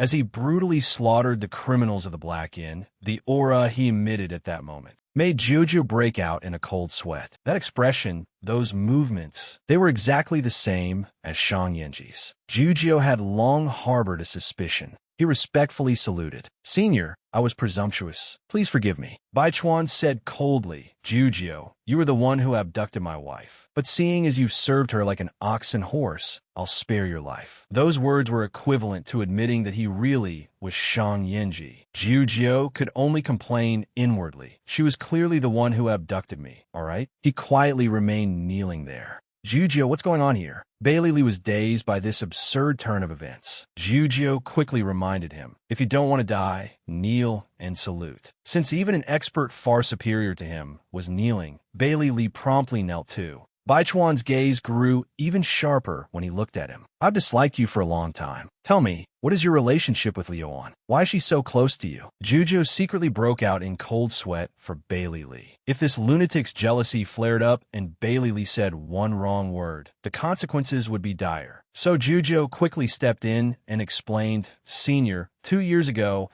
our mistress acknowledged by Li Shu as her adoptive father. Bailey Lee is our mistress's elder brother. It's only the affection between siblings, nothing more." Once he heard it was as a brother, Bai Chuan's aura softened. He withdrew his hostility and smiled, telling them to get up. He threw away the wooden club and told them to clean up the mess behind him. Then he went back to sleep. After getting up, Jujio said flatly, "Brother Bailey, you should be thanking me. I just saved your life." Bailey Lee had long wanted to ask, who exactly was that child, and why did they have to treat him with such respect? Jujio said they should deal with the corpse first, and he'd explain afterward. Looking at the mangled corpse before him, Bailey Lee thought to himself that this child was so vicious at such a young age. If he stayed by Liuan's side, it could be very dangerous. Back in the room, Bai Chuan returned and saw that Su Liuan was still asleep. Good. The commotion hadn't been too loud. He hadn't disturbed her sleep. He carefully slipped back under the covers. The moment he lay down, Su Liuan hugged him and asked where he had gone in the middle of the night. A 5-year-old child holding a wooden club, with his foot on the thugs of a Black Inn. Jujio had to kneel when he saw him. He was as imposing as could be. But once he threw away the club and returned to Su Liuan's side, he became that soft, adorable little puppy again. When Su Liuan asked where he had gone in the dead of night, Bai Chuan lied and said he had only gone out to relieve himself. Su Liuan sniffed at him and then asked, "Why do you smell like blood?" Bai Chuan was shocked inside. His wife was far too hard to fool, but this still wasn't the time to reveal himself. So he explained that he had accidentally stepped on and killed a rat. Su Liuan didn't ask more and hugged him as she fell asleep. The next day, an energetic Su Liuan came downstairs with Bai Chuan. She froze on the spot. Jujio and the other two all had thick dark circles under their eyes and looked exhausted. Li Waner said she had nightmares all night and dreamed she was kidnapped, so she hadn't slept well. Jujio lied that he and Bailey Li had been kept awake by rats and had spent the whole night catching them. He couldn't exactly say they'd spent the whole night helping Shang Yinji cover up the aftermath and dig a pit to bury the bodies. After packing up, the group mounted their horses and left. As soon as they departed, the Blacken burst into flames. Li Waner, who had been unconscious all night, saw the inn on fire and even asked whether they should go help. Jujio immediately sternly scolded her. "Just keep moving. Why do you care so much?" Su Liuan said calmly, since it was a black inn, then having it destroyed is simply karma. "Isn't that right, Bai Chuan?" Bai Chuan pretended to be innocent and nodded. "Big sister's right." Li Waner was puzzled. How is a black inn? Didn't the innkeeper look quite kind and honest? Jujio hurriedly covered Li Waner's mouth. If she exposed Shang Yinji's traces, they'd be dead for sure. After leaving that black inn, they had traveled for several more hours. The horses were already getting tired, and everyone was hungry, so Su Liuan told them to rest where they were. There was a lake nearby. She and Bai Chuan went to catch a few fish. Su Liuan made a fish spear and handed it to Bai Chuan, telling him to do the catching. But no matter how long one used only a spear, one might not catch even a single fish. If he infused the lake water with inner force, he could force the fish to leap out. But if he used inner force, his identity would be exposed. Bai Chuan guessed that Su Liuan was testing whether he knew martial arts. So after taking the spear, he said the water was too deep to spear the fish, then immediately began taking off his clothes, preparing to jump into the lake and catch a few with his hands. When Su Liuan saw this, she quickly told him she'd do it herself. Gathering inner force in her palm, she struck the lake with one palm, and the fish at the bottom were jolted up to the surface. Bai Chuan immediately flattered her. "Big sister is amazing. Could I worship you as my master in the future?" Unexpectedly, Su Liuan agreed at once. She even told him to kneel and kowtow right now to become her disciple. A teacher for a day is a father for life. You have to kneel and kowtow to show sincerity. Bai Chuan said he was still too young and not yet of an age to take a master, then ran off holding the fish, leaving only Su Liuan standing there smiling brightly. "Let's see how long you keep pretending." While Su Liuan and Bai Chuan were off catching fish, Jujio told Bailey Li why he had knelt to a child the night before. Because that child was none other than the frightening figure everyone in the martial world dreaded, the head of the Shang family, Shang Yinji. With a face full of gossip, he described Shang Yinji's bizarre eccentricities and his strange hobby of turning into a child. The next second, a salted fish flew over and smacked him in the face. Caught red-handed, Jujio immediately bent and scraped, showering him with flattery. Bailey Li could only hold his forehead speechlessly. His face changed far too quickly. Bai Chuan stood with his hand behind his back and ordered Jujio to prepare the fish and roast it over the fire. Though Jujio looked willing on the surface to be ordered around by Bai Chuan, he secretly planned to teach him a lesson. Just then, a flying dart suddenly shot over. Bai Chuan narrowed his eyes when he saw it. With a cold snort, he said, "I need to go out for a while. When Liuan comes, just say, I went to relieve myself." Then he vanished from the spot. Jujio looked in the direction Bai Chuan had disappeared with a wicked grin.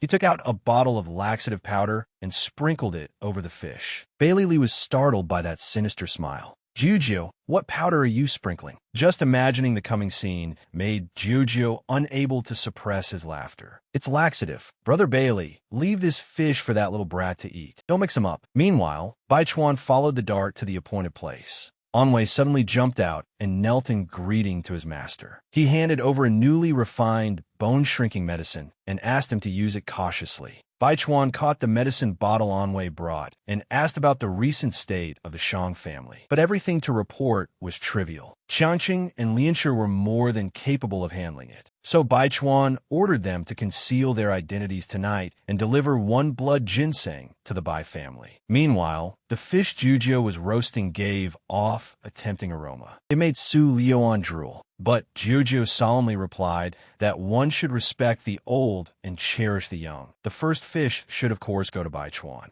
Su Liuan asked in confusion, "Since when did you and Baichuan get along this well?" At that moment, Baichuan came back. His gaze immediately fell on Su Liuan. Smiling, Su Liuan handed him the fish Jujio had specially roasted for him. Baichuan looked at the fragrant grilled fish and instantly saw through everything. Smiling, he handed it back to Jujio and said very sensibly, "Brother Jujio, roasting fish is hard work. You should eat first." A whole bottle of laxative. Seeing this, Jujio immediately broke into a sweat and shook his head. "It wasn't hard. You eat. You're still growing." But Baichuan gave him a smile that brooked no refusal. "Cut the nonsense. Eat it." Baichuan shoved the fish covered in laxative back into Jojio's hands and forced him to eat it. Jojio's smile instantly turned stiff. He looked at Bailey Lee for help. "How about Brother Bailey tries it?" Bailey Lee quickly looked away and said his stomach wasn't good and he couldn't eat grilled fish. Jujio still refused to give up and kept praising his own fish to the skies. The two of them went back and forth, one pushing and one praising. Yet neither would actually eat the fish. Off to the side, Su Liuan couldn't stand it anymore. "I'm still hungry. If you won't eat it, I will." Just as Su Liuan was about to take a bite, Jujio snatched it away and started gnawing on the fish. Bailey Lee deeply admired his willingness to swallow it. Jujio knew that if Su Liuan ate that fish, Shang Yinji would definitely hack him to pieces. He had made it himself, so even through tears he had to finish it. Afterwards, the group continued on and arrived at the Bai residence. The servant who stood watch at the gate every day saw the young master and young lady return and hurried over to greet them. The next second, he was startled badly. Sweating profusely, Jujio asked where the latrine was. In one courtyard of the residence, Bai Lishu's good friend John Yu was pacing restlessly back and forth in the room, anxiety written all over his face. On the bed, Bai Lishu, poisoned for many days, looked at his worried old friend with mixed feelings. If not for this friend sustaining his life, he would have died long ago. At that moment, Bailey Lee, who had traveled day and night, pushed open the door. "Father, I'm back. Look who I brought you." The moment Bai Lishu saw Su Liuan, he became very emotional. "I've finally waited for you." Su Liuan looked at the man on the bed, one with no blood relation to her, yet who had given her warmth, given her a home, and protected her even more than his own son. After a moment of emotion, she immediately stepped forward to take Bai Lishu's pulse. But the situation was worse than she had imagined. Zhang Yu told Su Liuan that he had already used silver needles to seal the important meridians and stop the poison from spreading. But if the poison wasn't expelled in time, necrosis of the meridians would still threaten his life. Although the acupoints had been sealed with needles, too much time had passed. The smaller meridians had already ruptured, and the poison had begun to spread throughout his body. Su Liuan intended to use inner force to shatter the poison inside Bai Lishu's meridians, but Zhang Yu did not approve. Using inner force to expel poison was extremely hard to control. He worried that Bai Lishu was advanced in age and his meridians were fragile. One wrong move could hasten his death, but Su Liuan did not hesitate. Her inner force had already entered Bai Lishu's body. Bailey Lee, worried, moved to stop her, but Baichuan suddenly stepped in front of him and warned, "If you don't want Bai Lishu to die, then stay still." His icy gaze and natural aura stunned everyone there. Zhang Yu stared at Baichuan in confusion. Where had this rude child come from? Could he be Liuan's illegitimate son? Bai Lishu's meridians had already aged. To expel the poison without injuring them, Su Liuan had to divide her inner force into tens of thousands of currents and send them into the channels. It consumed tremendous energy and strength. At such a young age, Su Liuan could already control her inner force so skillfully. Zhang Yu sighed that his old friend Bai Lishu had picked up a treasure. After a quarter of an hour, Su Liuan withdrew her inner force. She told Zhang Yu that 70% of the poison in her father's body had already been removed. The remaining 30% had penetrated deep into the meridians and would need medicinal treatment to detoxify. She asked Zhang Yu to take care in nourishing her father's body. Just after finishing, she grew weak and dizzy. Bai Chuan hurried over with concern, wanting to help his wife back to her room to rest, and secretly sent a dense stream of true qi into her. Su Yuan immediately felt much better. Bai Chuan, I really underestimated you. I didn't expect you to know how to transmit true qi. Because he had been too worried, he had forgotten to keep up his disguise. Bai Chuan quickly said that he only knew a few minor tricks, brushing it off vaguely. Then, as if nothing had happened, he helped Su Yuan back to her room to rest, seeing that his old friend was out of danger and could finally sleep in peace. Zhang Yu felt much lighter as well. Just then, a servant came in carrying a box for Bailey Li. When Bailey Li opened it, he was shocked. It was blood ginseng, something said to restore the dead and regrow flesh from bone. A single stalk was worth 1,000 taels of silver. But the servant said he hadn't seen who left it. The box had simply been placed outside the door. Zhang Yu felt slightly envious. He wondered what mysterious friend Bai Li Shu had made to send such a precious gift without even revealing himself. Bailey Li, however, guessed that it might have been sent by Shang Yanji. First, aside from Zhang Yu, no one else knew about his father's poisoning. Second, this blood ginseng was no ordinary treasure. As for Jujio, because he had eaten the grilled fish laced with laxative, he was still in the latrine. Once he finally finished, he anxiously wanted to check on old Master Bai's condition too, but he didn't know the way. Just then he spotted a matron and asked where old Master Bai's room was. But the matron mocked him coldly. Where did this green boy come from? Why do you have to ask where the old master lives? Jujio had no choice but to keep searching on his own. But the Bai residence was simply too large. After wandering in circles, he still didn't see anyone. Just then, he saw the same matron from before scolding the guards at the doorway. From what she said, Jujio gathered that old Master Bai was inside that room. He watched as the matron aggressively drove away the guards standing watch and entered old Master Bai's room alone. Jujio nodded slightly. No wonder Nanny Zhang was so arrogant. Turns out she held such authority in the Bai residence. I'll go take a look too. Maybe old Master Bai will arrange me a guest room. She was the wet nurse of the only son in the Bai residence, and Bailey Li trusted her deeply. But little did he know that his father's poisoning had been caused by this very Nanny Lian. Seeing that Su Yuan had actually suppressed the poison, she sneaked into the room in the dead of night to strike again. With his experience in the martial world, Jujio keenly sensed that this Nanny Lian was suspicious, so he secretly observed. He saw Nanny Lian acting furtively, taking out a box and releasing a poisonous spider from it, intending to poison Bai Li Shu. Seeing this, Jujio quickly flicked a pill into Nanny Lian's face. Already guilty and terrified, Nanny Lian didn't even know where the poisonous spider had fallen. She could only give up and flee the scene in a panic. Jujio curled his lips into a smile. With just that much skill, you still want to harm someone? Old Master Bai's sudden illness was probably related to this old woman too. He had to inform Su Yuan right away. After taking a few steps, Jujio realized he had no idea which room Su Yuan was staying in. And since it was already so late, he decided to keep vigil over old Master Bai for the night. The next morning, Jujio was awakened by Bailey Li, who was surprised to see him sleeping in his father's room. After learning that Nanny Lian had dismissed the guards last night and no one had been standing watch at his father's door, Bailey Li accepted that Jujio had made the decision to guard him overnight. Bailey Li thought nothing more of it and told Jujio that Nanny Lian was his wet nurse. She had always managed his daily life and was loyal, kind, conscientious, and responsible. Many affairs in the residence were entrusted to her. Seeing how much Bailey Li trusted Nanny Lian, Jujio thought it over and decided not to tell him about what had happened last night for the time being. Instead, he asked Bailey Li where Su Yuan's room was. He had business with her. As for Su Yuan, she still hadn't woken up. Bai Chuan was sitting beside her with a blissful expression. Suddenly, loud knocking sounded at the door. Su Yuan, open up. The sun's already high, and you're still sleeping. Su Yuan had been sleeping soundly, but was awakened by the shouting. Bai Chuan inwardly groaned. His wife's morning temper was about to erupt. Outside the door, Jujio began to suspect he had knocked on the wrong room. No one had opened for so long. The next second, the door flew open, and Su Yuan roared furiously. Why are you howling this early in the morning? Don't you know I haven't woken up yet? Jujio weakly said that the matter was urgent and related to old Master Bai's safety. Do you want to hear it or not?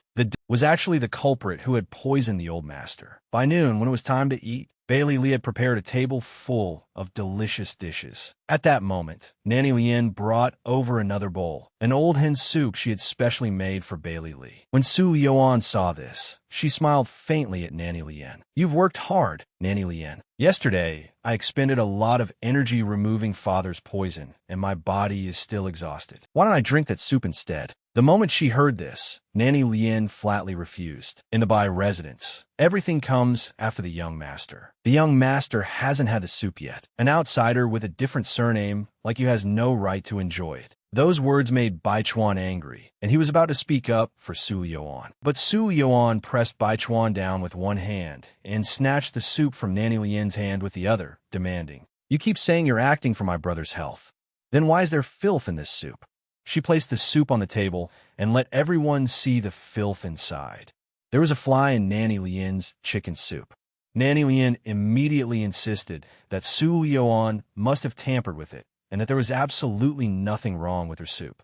"Su Yuan Chakil, Nanny Lien, I may be an outsider with a different surname, but I am still your master. Do you know the consequences of speaking so rudely to your master?" Of course, Nanny Lien knew. She said she had worked diligently for the Bai family for many years and had never done anything beyond her place, then tearfully begged Bailey Lee to stand up for her. Bailey Lee frowned at Su Lioan. "Lioan, Nanny Lien is my wet nurse. She raised me from childhood. Her temper may be hasty, but she has a sharp tongue and a soft heart. Don't make things hard for her." After saying that, he told Nanny Lien to take the soup away. Watching Nanny Lien turn to leave, Su Lioan suddenly said, "Nanny Lien, this morning I found a dead spider in Father's room. Father is weak and lacking in energy. Don't let insects ruin his peace of mind. I hope you'll fulfill your duty and clean his room properly." Bailey Lee asked Su Lioan in confusion whether she and Nanny Lien had some grudge and why she kept making things difficult for her today. Without catching her in the act, it would be hard to convince the others. So Su Lioan lied, saying she had simply been woken by Jiujiu early in the morning and was in a bad mood. Jiujiu speechlessly curled his lips. No matter what, he was always the one carrying the blame. Nanny Lien immediately brought people with her to carefully clean Bai Li Shu's room, wondering whether the one who had stopped her last night had been Su Yuan. She had to find that spider and leave no evidence behind. Meanwhile, Su Yuan went to find Zhang Yu.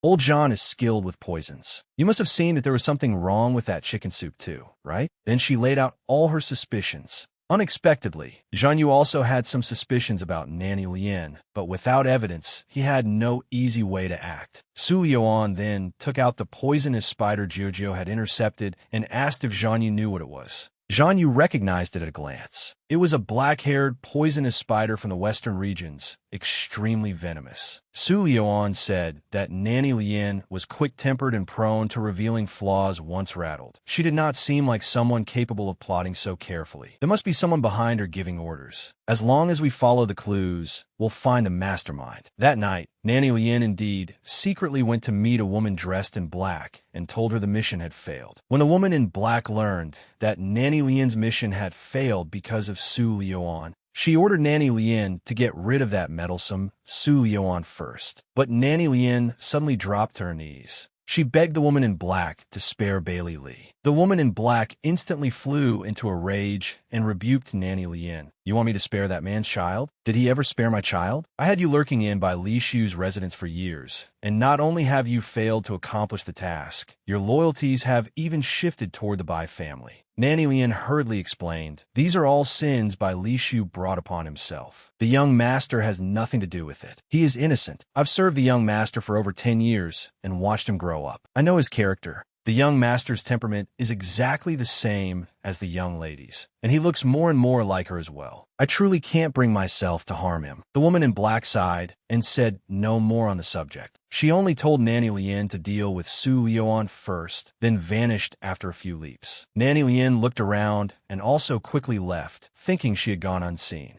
But this entire scene was witnessed by Jiujiu from the shadows. Meanwhile, Bailey Lee was still working by lamplight, handling the affairs of the residents. Zhang Yu came to Bailey Lee's study and asked whether Nanny Lien had shown any unusual behavior lately. But Bailey Lee thought he had taken a fancy to Nanny Lien. He was even willing to play matchmaker, making Zhang Yu spit out a mouthful of tea. That sort of vicious woman was the last person he'd dare want. Helpless, he explained, I mean no such thing. I only suspect that the most likely person to have poisoned your father is Nanny Lien. The moment he said it, Bailey Lee exploded. Old John, without evidence, you can't speak nonsense. Nanny Lien has served my family for years with diligence and loyalty. If she wanted to poison him, she could have done it long ago. Why wait until now? Why have you and Leon both been targeting her lately? What exactly did she do to offend you? Zhang Yu understood his feelings very well.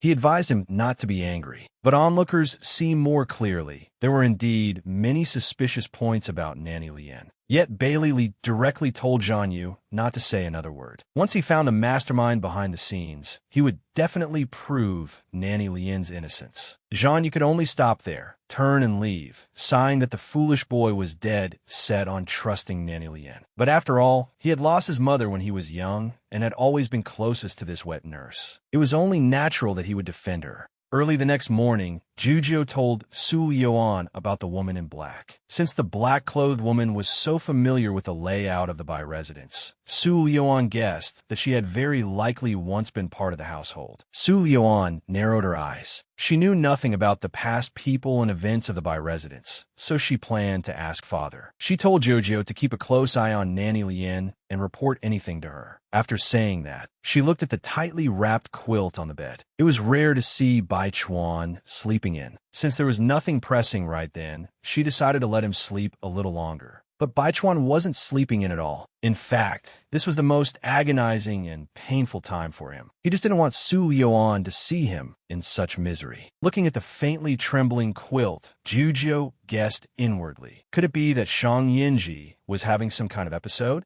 Bai Chuan silently endured the worst pain of the bone-shrinking medicine under the blanket. For the matter of the mysterious woman, Su Lioan went to find Bai Lishu. After talking with him, she finally learned that Bai Lishu's severe poisoning was very likely connected to an old romantic debt he owed. By the time she returned to her room, Bai Chuan was already up. Su Lioan reached out and touched his forehead. Why do you seem a little feverish? I'll fetch a doctor to take a look at you. Bai Chuan quickly said there was no need, changed the subject, and asked what useful information she had gotten from old Master Bai. Su Lioan shook her head slightly. After hearing about all his romantic entanglements, I came to one conclusion. Not a single man is any good. In the end, you can only rely on yourself in everything. Those words gave Bai Chuan quite a fright. He feared Bai Lishu might have said something that would shake his standing in his wife's heart. He solemnly promised, those are other men. I will definitely treat my wife well. Just then, a dart carrying a letter shot in from the distance.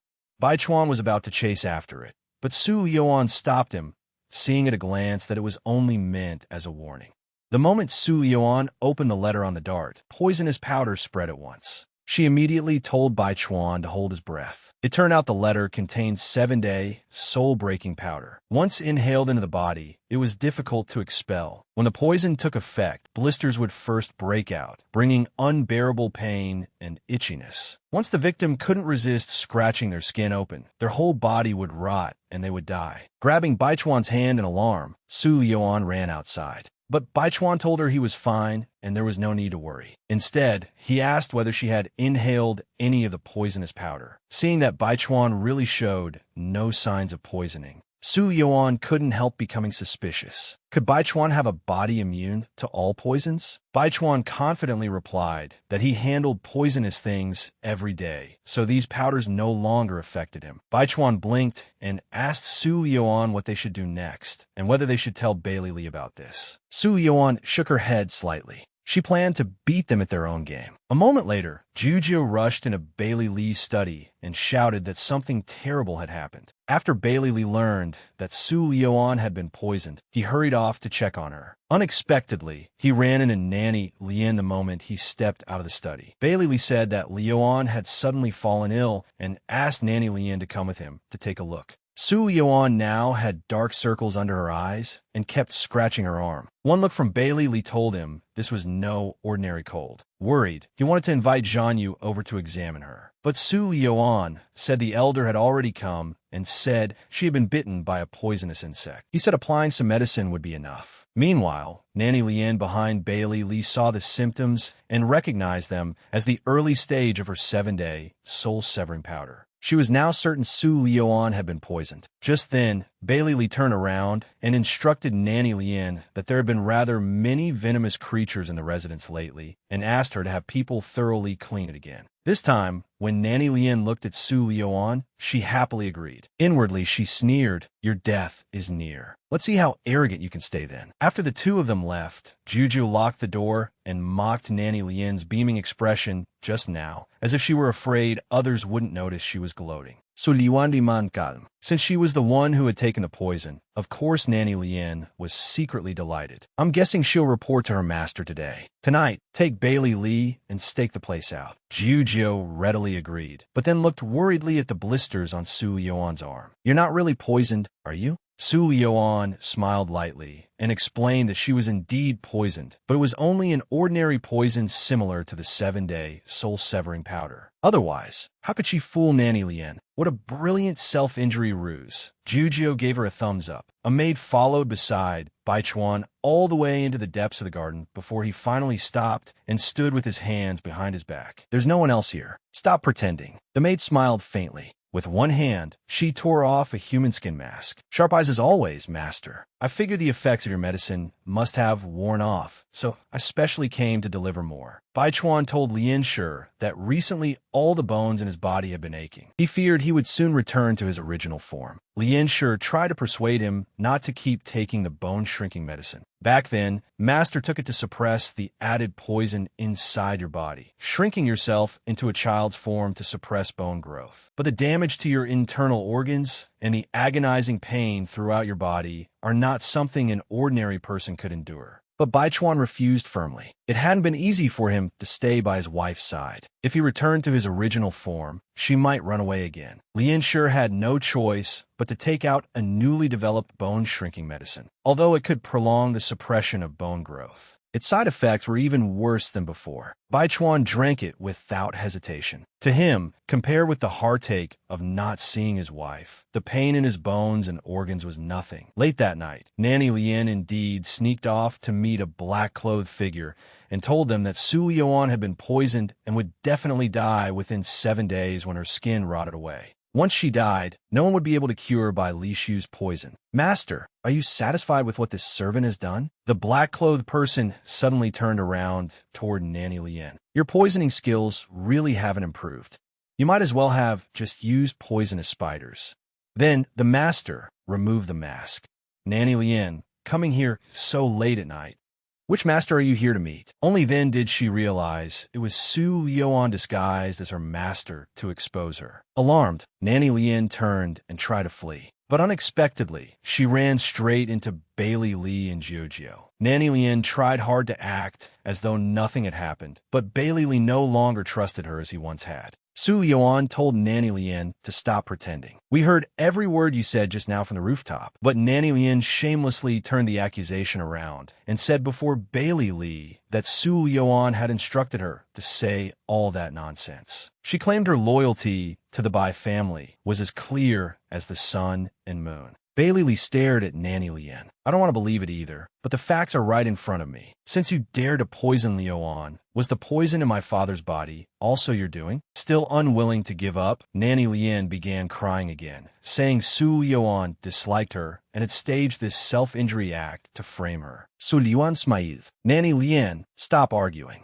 We've already caught the person behind you. At that moment, Juju dragged over another black-clothed figure and said, Nanny Lien, your master really is weak. After just a few hits, she dropped to her knees and begged for mercy. Nanny Lien believed it at once and rushed anxiously toward the black-clothed person. Miss, are you all right? But when the mask was removed, the face beneath it was Zhang Yu. She was utterly stunned. How could it be you? Zhang Yu sneered. Nanny Lien, you're truly desperate to save your master. With this double proof, you can't deny it anymore, can you? Seeing this, Nanny Lien dropped to her knees before Bailey Lee with a thud. She took all the blame on herself and said she would accept any punishment. Su Yuan told Nanny Lien not to remain so stubborn. If she still refused to tell the truth, then Su Yuan would not be blamed for using harsher methods. But Nanny Lien insisted she had acted alone. At the side, Jujio held a whip and was about to strike. Just then, a dagger flew straight toward him.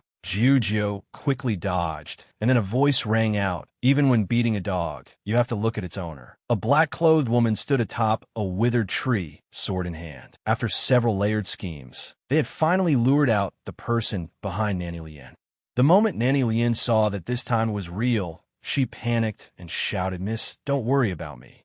Run." Yet the black-clothed woman instead raised her sword and charged straight at Bailey Lee. In a flash, Jujio drew his sword and blocked in front of Bailey Lee. He told Bailey Lee to hurry and take Nanny Lien back first. He would stay behind and deal with this woman. The black-clothed woman laughed coldly. "Just you? You think you can stop me?" Without any honor, she flung a handful of poison powder at Jujio. "Seriously? You can't win, so you resort to poison powder?" Jujio temporarily lost his ability to resist, but the black-clothed woman ignored him and rushed straight for Bailey Lee. Su Yuan gathered inner force in her palm and struck the black-clothed woman heavily. Not only did it rob her of her attack power for a moment, it also shattered her face covering. The black-clothed woman had never expected Su Yuan to know martial arts and regretted not poisoning her to death first. The instant she lifted her head, Zhang Yu froze in shock. He recognized her as by Li Shu's second wife, Jiang Yan. The woman staggered to her feet. "You still remember me? Then does he remember too? I came today for revenge. He killed my child, so I'll make his son pay with his life." Bailey Lee recalled that when he was still very young, his father often held him while gazing at a painting. Wasn't the person in that painting the woman before him? So the one father had always missed was you.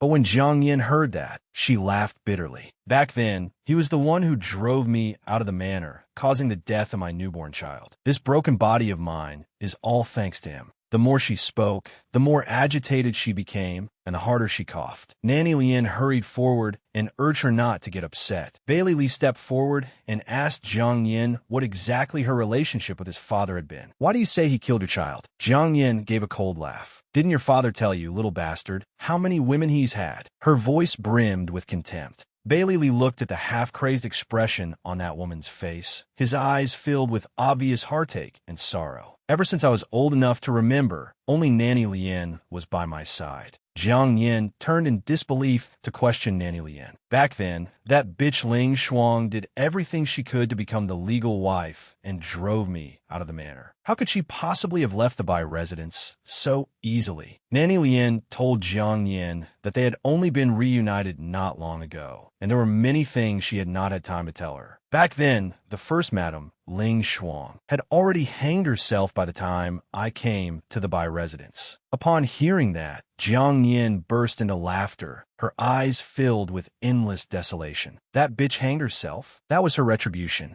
Why was a woman once so favored by the master of the household driven out? Nanny Lien and Jiang Yin spoke in bits and pieces, one sentence here and one there, leaving Jujio completely confused. So Su Yuan stepped forward and told Nanny Lien to come clean and reveal all the secrets she knew. If she did, they might lighten the punishment for her mistress. Nanny Lien walked to Bailey Lee and asked him to place all the blame on her alone, and in return she would tell him everything. Back then, Jiang Yin had been a sword dancer in Mingdong, Jinsheng. Her sword dance always won thunderous applause from the guests. Nanny Lien had been her personal maid, responsible for her daily needs. Because Jiang Yin's dance was breathtakingly beautiful, she had no shortage of admirers around her. Yet she favored only Bai Li Shu. The two were in love and were merely waiting for him to buy her freedom and marry her. At the time, Nanny Lien thought Bai Li Shu was only a merchant and no match for princes and nobles. But Jiang Yin said that every other man only lusted after her beauty.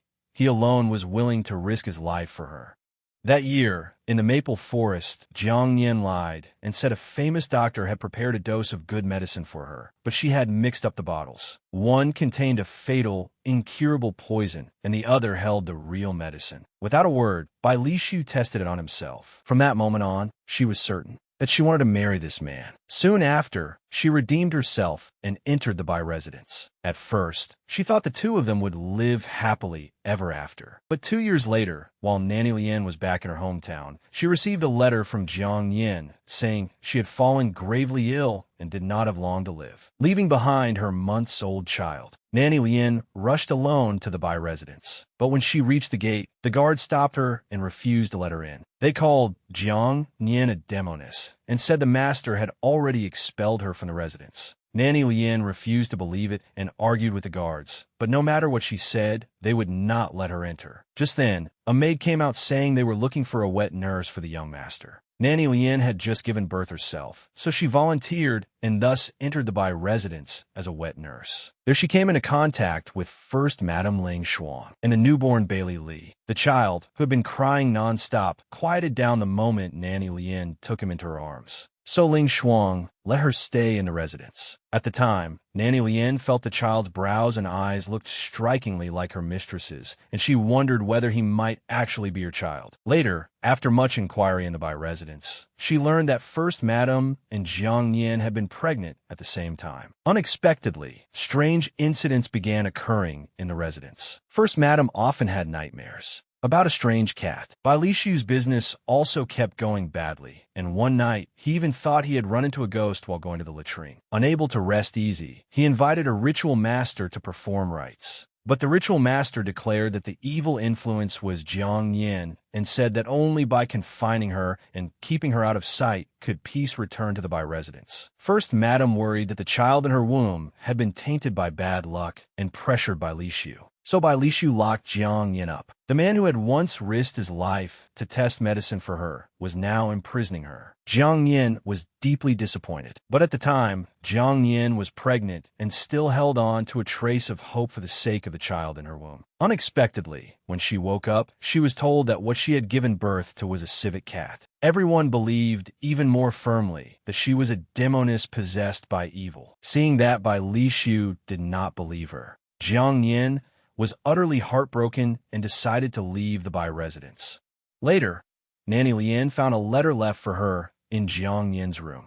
Jiang Yin told her to remain inside as an informant and wait in the Bai residence for her return to take revenge. Faced with everything Jiang Yin had suffered, Nanny Lien came to hate everyone in the Bai residence. Yet when it came to Bailey Li alone, she could not bring herself to be cruel. Nanny Lien constantly observed everyone's movements in the residence. One day, she overheard a conversation between Ling Shuang and a maid, and only then learned that everything had been Ling Shuang's scheme to frame Jiang Yin. So Nanny Lien prepared to use the same method to avenge Jiang Yin. Taking advantage of Ling Shuang's guilty conscience, she released civet cats at night to frighten her and mixed a fire-blending hallucinogenic drug into Ling Shuang's room. It made her hallucinate and unable to sleep. Ling Shuang had nightmares for several days in a row, and her body grew thinner and weaker. She wanted to invite that ritual master to the residence again, but because Jiang Yin had disappeared without a trace, and Bai Lishu's temperament had changed drastically, he no longer dared do anything about ritual masters. Nanny Lien then went to trick Ling Shuang into believing she had been tainted by evil and that Nanny Lien had a way to drive it out. Since Ling Shuang had done something shameful, she believed it completely. Nanny Lien told her to smear chicken blood on her face and, in the dead of night, wear white clothes and go barefoot into the garden to dance, and then she would gain a body protected from evil. Unexpectedly, Bai Lishu saw her in that appearance, and rage rose in him at once. Back when Jiang Yin was still there, it had been Ling Shuang who suspected evil in the residence and invited the ritual master, which caused suspicion to fall on Jiang Yin. Now Jiang Yin had been driven away, and Ling Shuang was still claiming there was evil in the house. Bai Lishu accused everything on Ling Shuang's side of being a fraud, and the two of them had a fierce quarrel and fell into a cold war.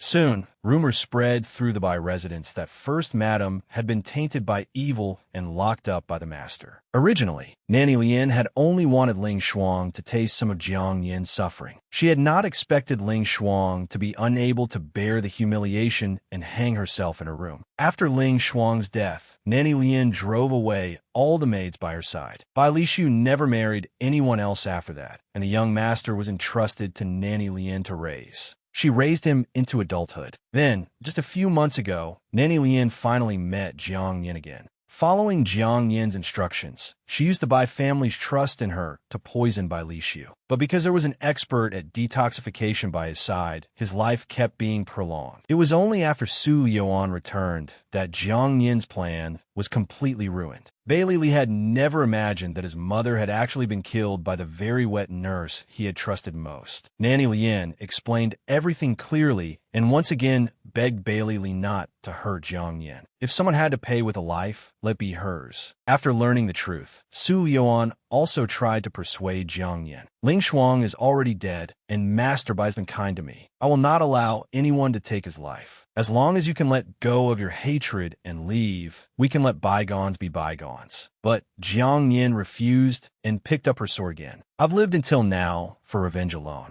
Ling Shuang is dead, but her son is still alive. I want Bai Li Xiu to suffer, just as I have, the pain of losing a child. As she spoke, she charged at Bai Li again. The child she was bent on killing for revenge was actually her own biological son.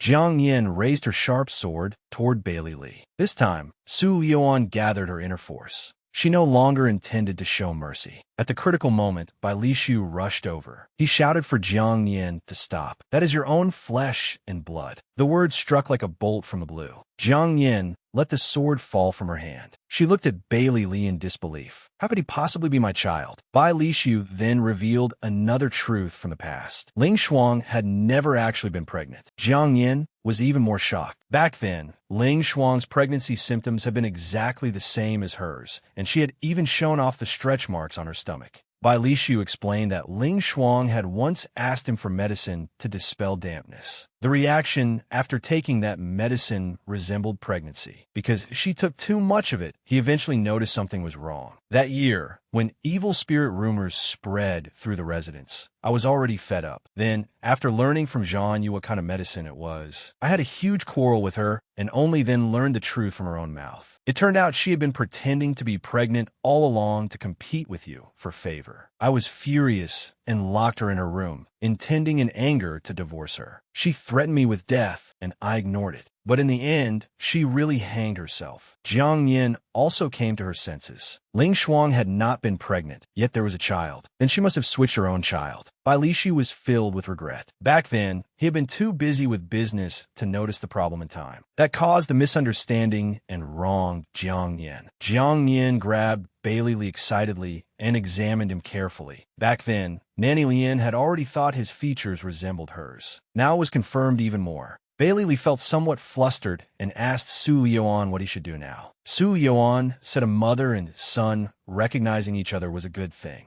Hurry and call her mother. The knot in Bai Li's heart loosened, and while supporting her, he softly called out, "Mother." Tears streamed down Jiang Yin's face. My child has finally returned to my side. The moment she finished speaking, she fainted to the ground.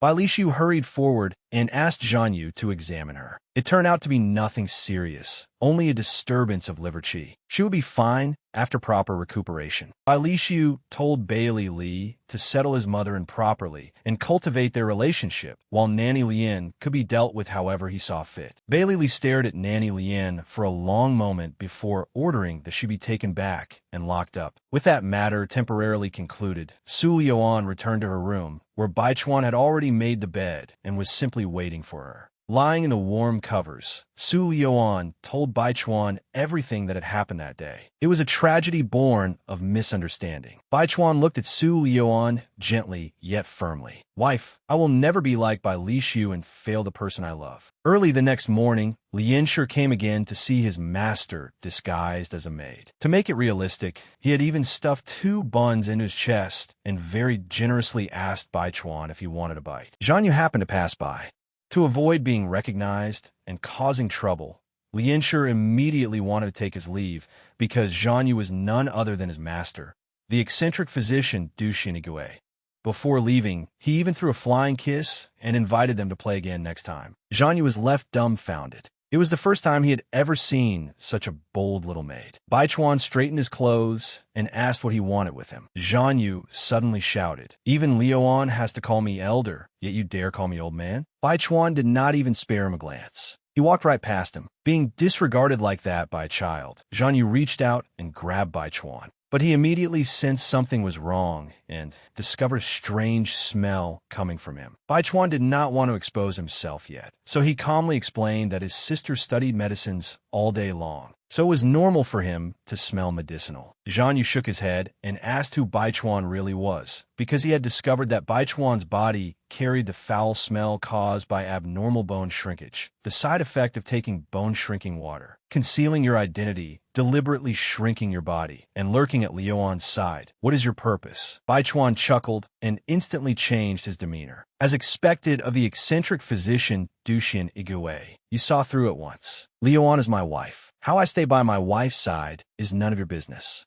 Zhang Yu became even more baffled. How could she be your wife? Liuan once mentioned she had a husband before, but he was already dead. At once, a bleak expression crossed Bai Chuan's face. Am I really so insignificant in her heart that she had to make up the excuse of a dead husband? So he decided not to hide it any longer and directly told Zhang Yu that he was Shang Yinji and Su Liuan was his wife, the matriarch of the Shang family. Zhang Yu was greatly shocked. He had never imagined that this child before him was the formidable head of the Shang family, Shang Yinji. Thinking back on it now, that inexplicably appearing precious blood ginseng suddenly made sense. After his surprise passed, he said that the bone-shrinking medicine Shang Yinji was taking had been developed by him, and that he had a way to reduce its side effects. Knowing the eccentric nature of Duxian Igue, Zhang Yu, Bai Chuan had no intention of accepting favors for free, so he asked what condition Zhang Yu had. Zhang Yu answered with utmost seriousness. No matter what happens, he wanted Shang Yinji to spare the Su family a path to survive. Shang Yinji had never accepted threats. Besides, the Su family now had powerful backers. Their influence was growing by the day, and they had even monopolized part of the Shang family's business. They were clearly blocking his path and courting death. How could he let them off so easily? Zhang Yu replied that if Shang Yinji kept drinking the bone-shrinking water, the side effects would only become stronger and stronger, and in the end he might remain forever in a child's form. Bai Chuan weighed it in his mind. He could endure the pain in his bones, but if he were to remain a child forever, he feared Su Liuan would dislike him then. After thinking it over, he promised Zhang Yu that he would spare 300 lives in the Su family. But in recent years, the Su family had expanded its power, and most of its people bullied the weak by relying on their strength. If they crossed into Shang territory, he would kill them one by one. Zhang Yu agreed at once and said to give him 10 days. He would make an auxiliary medicine for him. It would greatly reduce the side effects. But Bai Chuan gave him only 5 days. One extra day meant 50 more lives lost. Zhang Yu had never seen anyone who treated human lives as worthless grass, nor anyone so overbearing as Bai Chuan. But Bai Chuan simply smiled. Old man, don't misunderstand. I'm no living Buddha. I'm a living Yama. Zhang Yu stared at Bai Chuan in disbelief. Aren't you afraid? I'll tell Yuan about you. Bai Chuan looked at Zhang Yu coldly. If you want the same fate as the Su family, go ahead.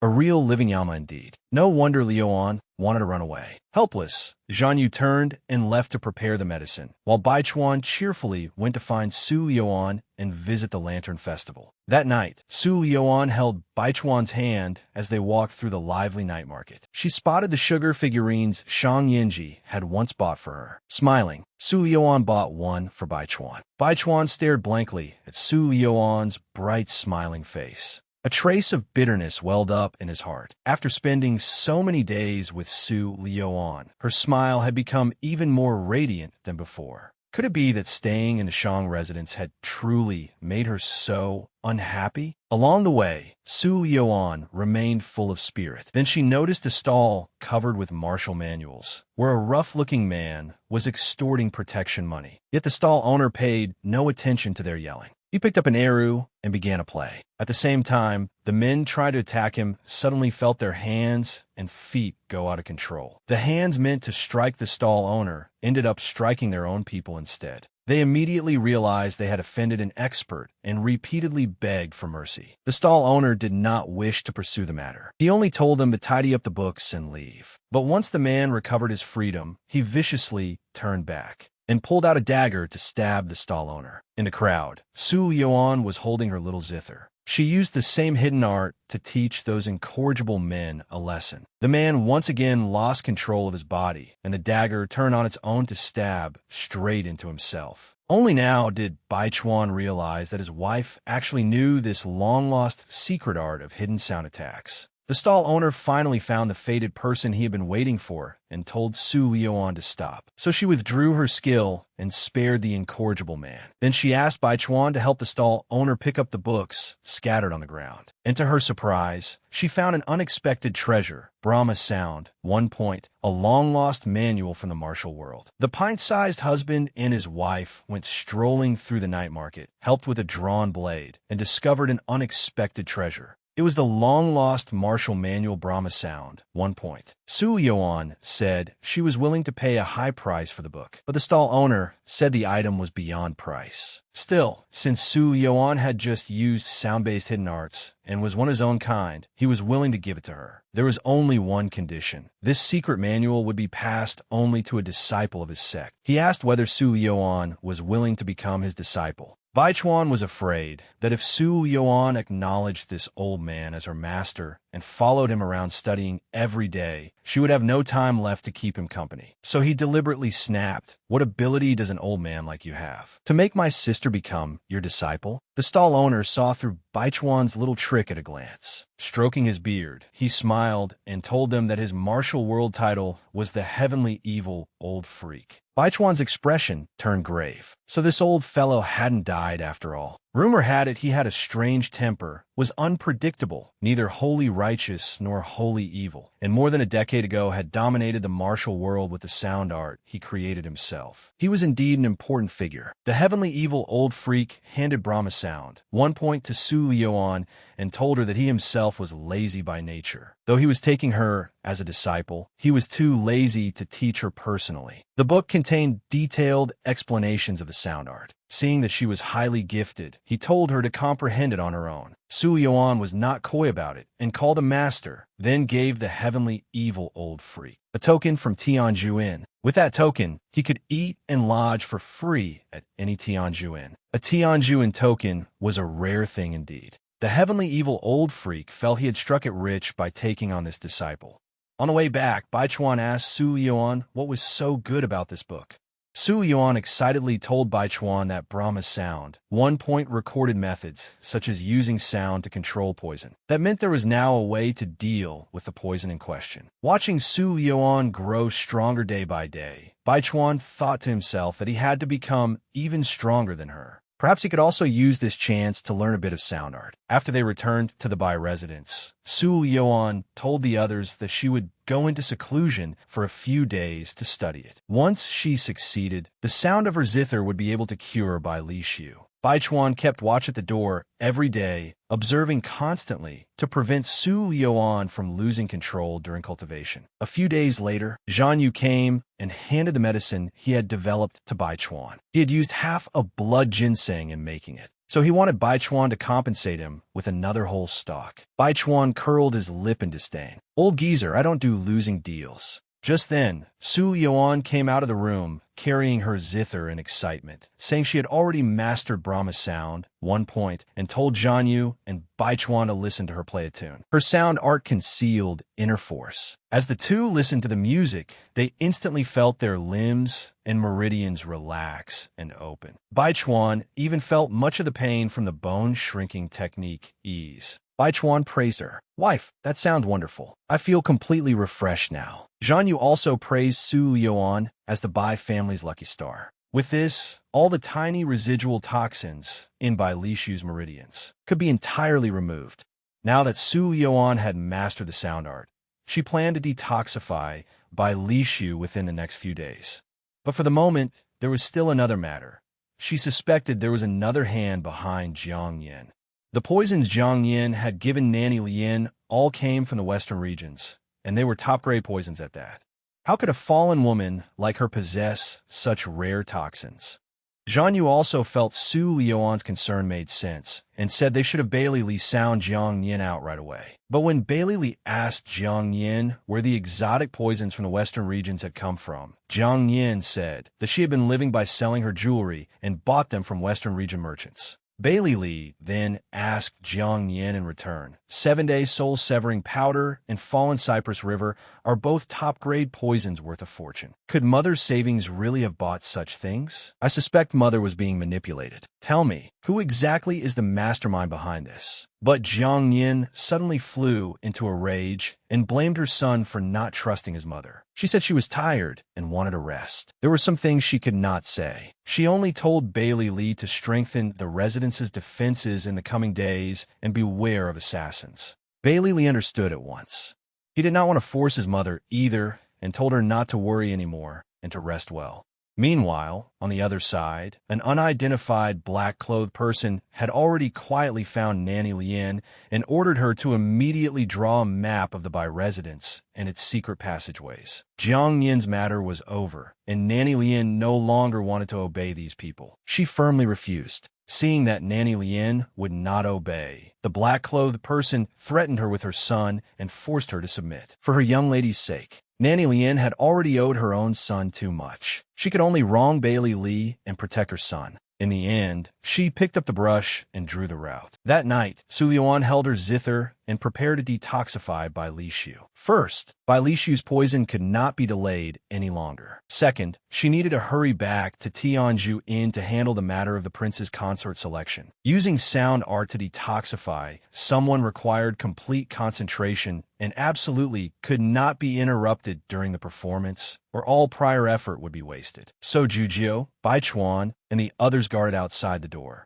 Zhan Yu asked Bailey Li whether he had managed to draw out any clues from Jiang Yin. Did you learn who the mastermind is? Bailey Li shook his head. She refused to say. She only reminded me to post more guards. I just hope Liuan can successfully purge father's poison tonight. At that moment, Bai Chuan's senses sharply picked up the smell of blood from outside. He immediately warned everyone that assassins had infiltrated. No sooner had he spoken than assassins surged in at once, coming through the Bai residence's secret passage. More and more assassins poured in, and Bailey Li also guessed who had leaked the secret passage. Zhan Yu told Jujio to go protect the residence's old, weak women and children and leave this place to them. Only then did Jujio remember there was still Li Waner. She was an important hostage, after all. Just as Jiujio was about to leave, he suddenly remembered the old, weak women and children. Shang Yinji was a child right now. Should he be protected too? Then he saw Shang Yinji calmly bend down to pick up a blade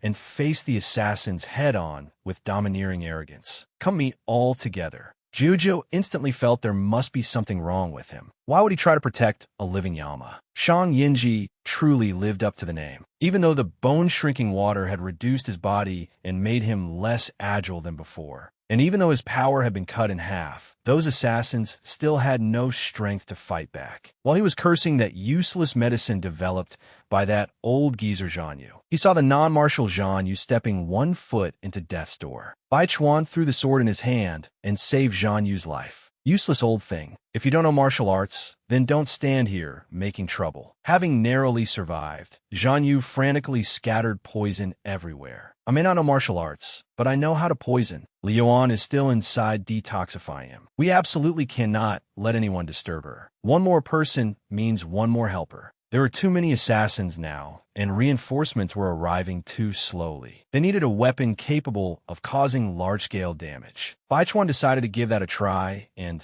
suddenly ran off, which nearly made Zhan Yu's eyes pop out. How can you run away? Aren't you the famous Shang Yinzi? How could you fear this few assassins? The others were nearly unable to hold the line when suddenly they heard the sound of a zither. Bailey Li thought it was Su Liuan, but Zhan Yu suddenly shouted for him to cover his ears. Anyone playing that horribly definitely isn't Liuan. I've got a bad feeling about this. No one knew where Bai Chuan had gotten a zither from, but he sat on the roof and began to play.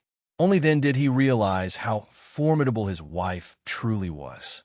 Sound art was hard to control, yet she could play something beautiful and full of killing intent. The assassins also dropped their swords and hurriedly covered their ears. The harsh, piercing music struck straight into their lungs and entrails, making their heads feel as if they were splitting apart. At that moment, the lead black-clothed assassin discovered where the sound was coming from. With one wave of his hand, he ordered everyone to attack Baichuan first. But Baichuan was also a once-in-a-generation genius. He had actually managed to comprehend the sound art. The black-clothed men were immediately controlled. Though his playing was clumsy and could not kill invisibly like Su Liuan's sound art, it was extremely advantageous for the current situation. They held out steadily until the residence guards arrived, and the black-clothed men were soon wiped out. Only one survivor was left behind for questioning. Baichuan then came to the door and listened to the melodious zither from inside. He was pleased that he had not disturbed her. Then he turned and told Zhang Yu and Bailey Li that they were not allowed to tell Su Liuan anything about what had happened tonight. Unafraid of death, Zhang Yu teased him. You don't want to tell her because it'll be more convenient for you to secretly steal her skills, right? Dead old man, if you dare say one more word, the number of heads I promise to spare before may have to decrease. With a single sentence, Baichuan made Zhang Yu back down. The assassins had attacked the Bai residence by night and were eventually annihilated, leaving only one live captive for interrogation. Unexpectedly, the black-clothed man had taken poison in advance and had come prepared to die.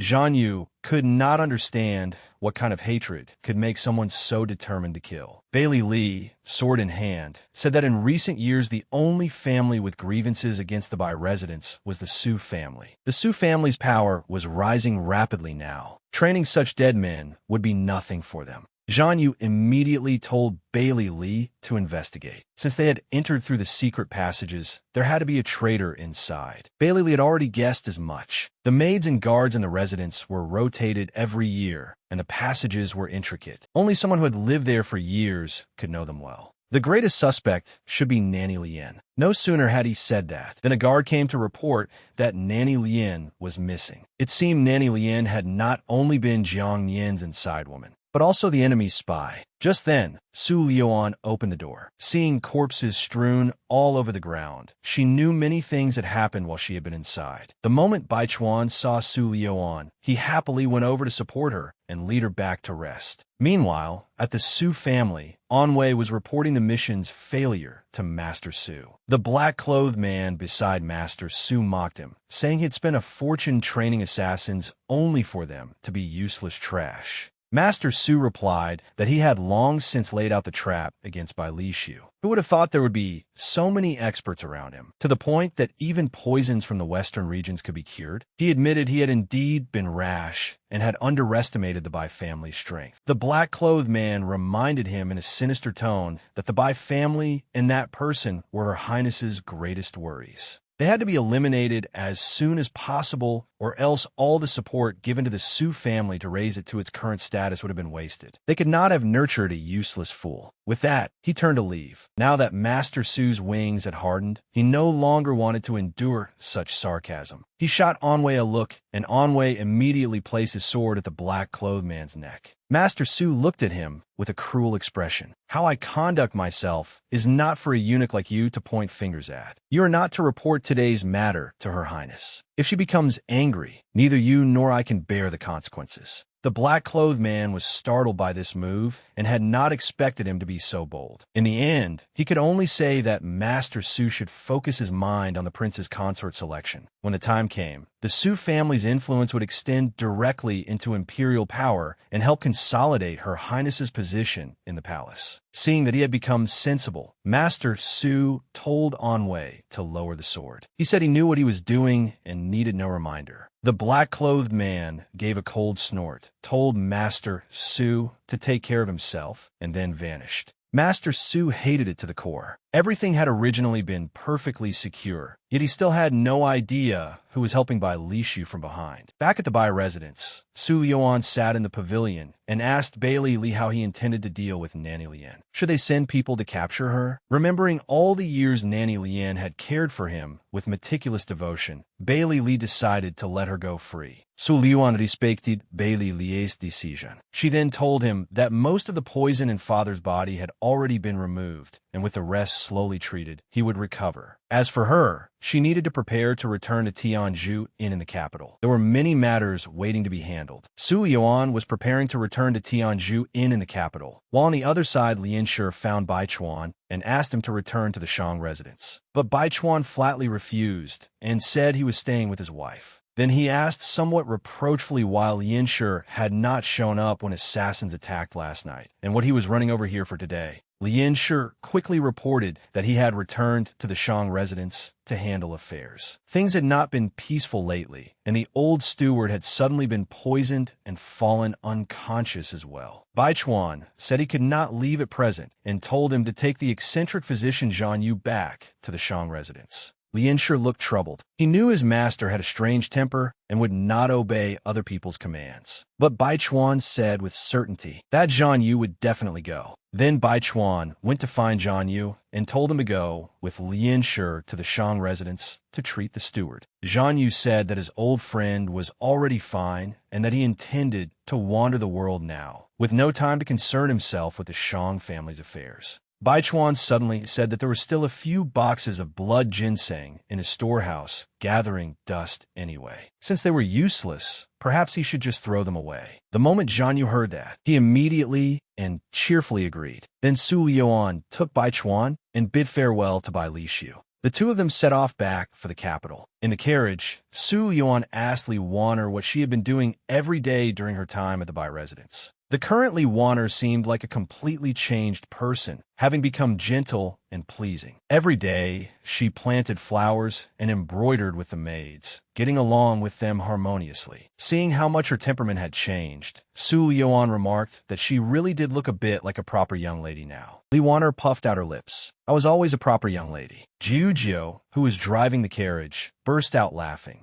Su Liuan handed Li Waner a letter from Minister Li and told her that after returning to the capital, she could return to the Li residence and prepare to take part in the prince's consort selection. Li Waner gripped the letter tightly, her eyes full of reluctance. Do I really have to take part in the selection? Su Liuan had already seen through her thoughts and deliberately said that with the Li family status, her chances of becoming the prince's consort were very high. Why? Didn't she want imperial wealth and glory and supreme power anymore? Or was it that there was already someone else in her heart now? Having her thoughts exposed, Li Waner hurriedly denied it. No, that's not it. It's just that the palace is full of scheming and infighting. It doesn't suit me. But what she truly thought was that if she were really chosen as the prince's consort, then she would never see Jiu again. The minister's daughter had once been desperate to marry into the imperial family. But now that the chance was real, she no longer wanted it. Thinking back to her days in the Bai residence, Jiu had always been by her side. Whenever she was unhappy, Jiu would even weave flower garlands by hand to cheer her up. And when assassins had attacked, and she had felt utterly hopeless, it had also been Jiu who stood in front of her. She still remembered his words. If anyone wants to kill her, they'll have to step over my corpse first. After dealing with those assassins, he had gently comforted her. All those moments seemed to have quietly taken root and sprouted in her heart. Were they really about to part now? Halfway through the journey, they stopped at an inn. Yet Jiu had none of his usual laughter and playfulness. He kept drinking to drown his sorrows. Seeing this, Bai Chuan wanted to go up and stop him, worried that if Jiu drank himself senseless, there would be no one to drive the carriage tomorrow. But Su Yuan only smiled meaningfully and told Bai Chuan not to go. Jiu's hangover cure had already arrived.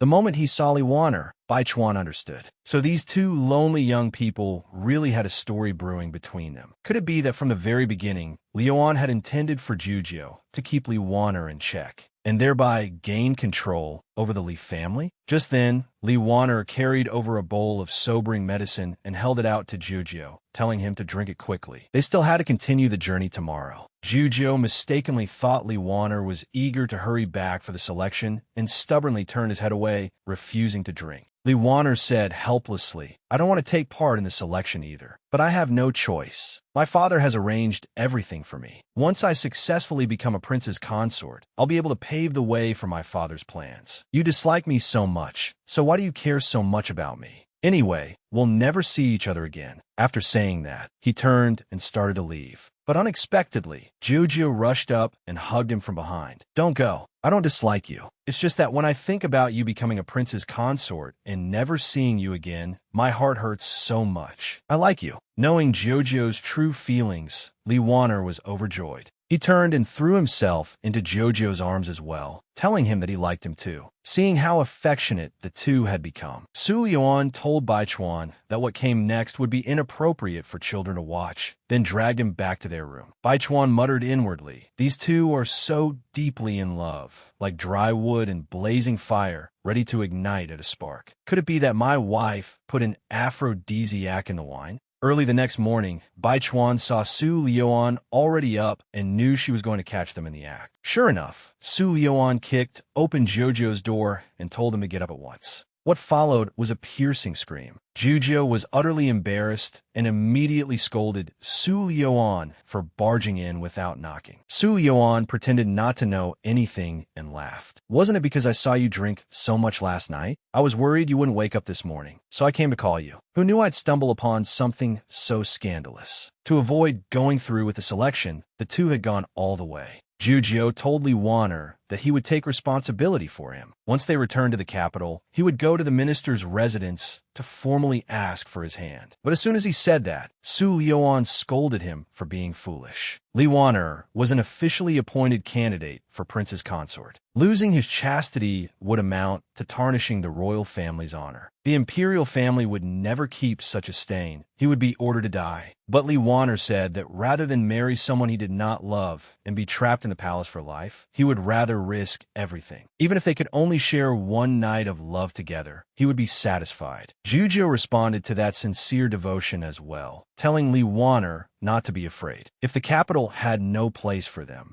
then they would go far away together. The world was vast. There would always be somewhere for them. Seeing that the two were so enamored that they cared nothing for the consequences, Su Lioan was speechless. "Are you two planning to fight the imperial family and become a pair of fugitive lovers?" Jojo grew anxious too. "Then what do you think I should do? Did you just come here to mock me?" Su Lioan curled her lips into a smile. "I do have a way to let you two be together openly and properly. Since I've taken you in as my little brother, of course, I have to protect you." After returning to Tianjuin, Su Lioan had Li Wanner continue staying there. But Li Wanner was worried that this might bring trouble and implicate the inn. Having followed Su Lioan for so long, Jojo knew she was someone who never acted without confidence. He told Li Wanner not to worry. What they did not expect, however, was that Su Yinran came to the inn every single day to make trouble, insisting on taking Li Wanner back. After refusing to see her so many times, Li Wanner still intended to go meet her. Although Su Lioan had instructed them not to let him see Su Yinran, Jojo doted on his beloved, so he accompanied Li Wanner downstairs.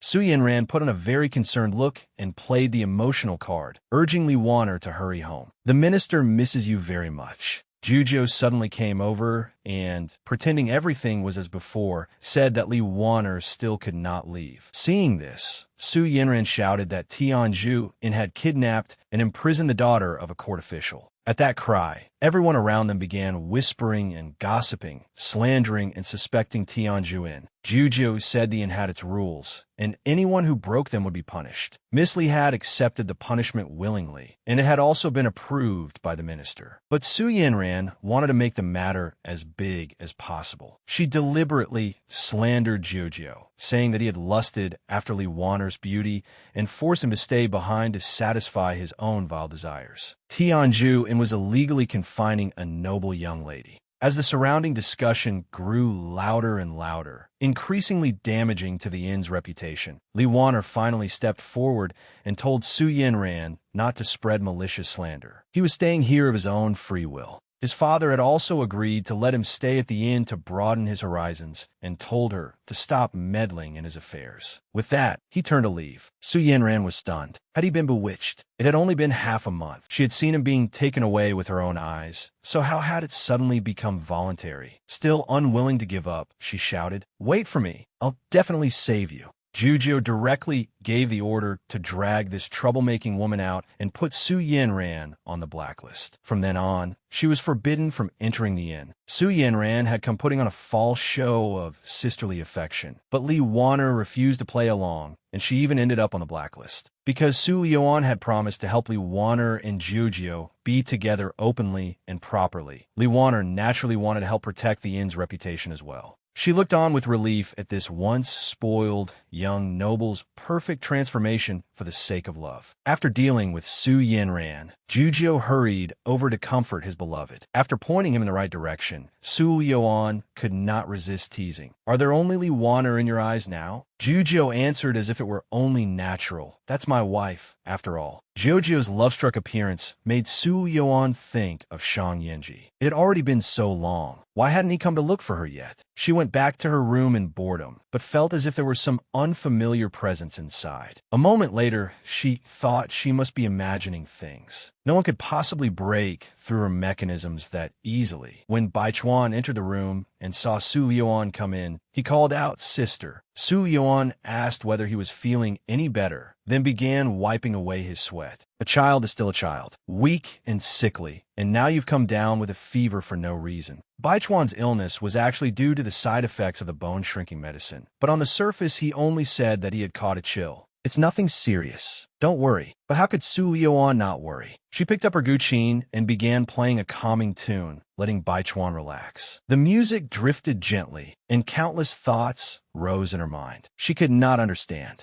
When she had become so attached to this child of unknown origin, was it because he looked like Shang Yinji? Once she saw Baichuan fall asleep, Su Lioan left the room and returned to the study to work on her medicine. But the moment she was gone, Baichuan immediately sat up and called his cousin out from under the bed. He complained speechlessly, "You really don't want sister-in-law to know your true identity that badly?" Baichuan told him it still was not time. "Now things have reached the point where I really do have to show myself." Jixing reminded him not to forget his status as the head of the Shang family. Once everything was settled, he could come back again. Baichuan let out a deep sigh, hoping inwardly that Su Lioan could understand why he had left without saying goodbye. The next time, he would return under the identity of Shang Yinji. Meanwhile, Su Lioan felt restless and unsettled. She always felt as though she had overlooked something and immediately decided to go back and check the room. But when she pushed open the door, Baichuan was already gone. Su Lioan became like someone who had lost her soul, smashing things in her room all day. She turned away guest after guest, suspended business, and sent people everywhere to search for Baichuan, but found nothing. Su Lioan fell into deep despair. Jujio came to comfort her. "What angers you more, that someone took Baichuan away right under your nose, or the fact that Baichuan has already left? No one could easily break your mechanisms, except Baichuan. I've searched the entire capital and found no trace of him. The only possibility is that he hid himself," Su Lioan asked bitterly. "Then why would he leave without saying goodbye? Was I not good to him?" Jujio sighed. "It's not your fault. You know very well that Baichuan's background is mysterious. Maybe he went off to deal with some other matter. Once he's done, he'll come back." Jujio, who knew Baichuan's identity, also understood that if the Shang residents had not run into some serious trouble, he would never have gone back. Su Lioan understood all of this in reason, but she still could not help feeling heartbroken. Without realizing it, she had become unable to leave him behind. Jojo still remembered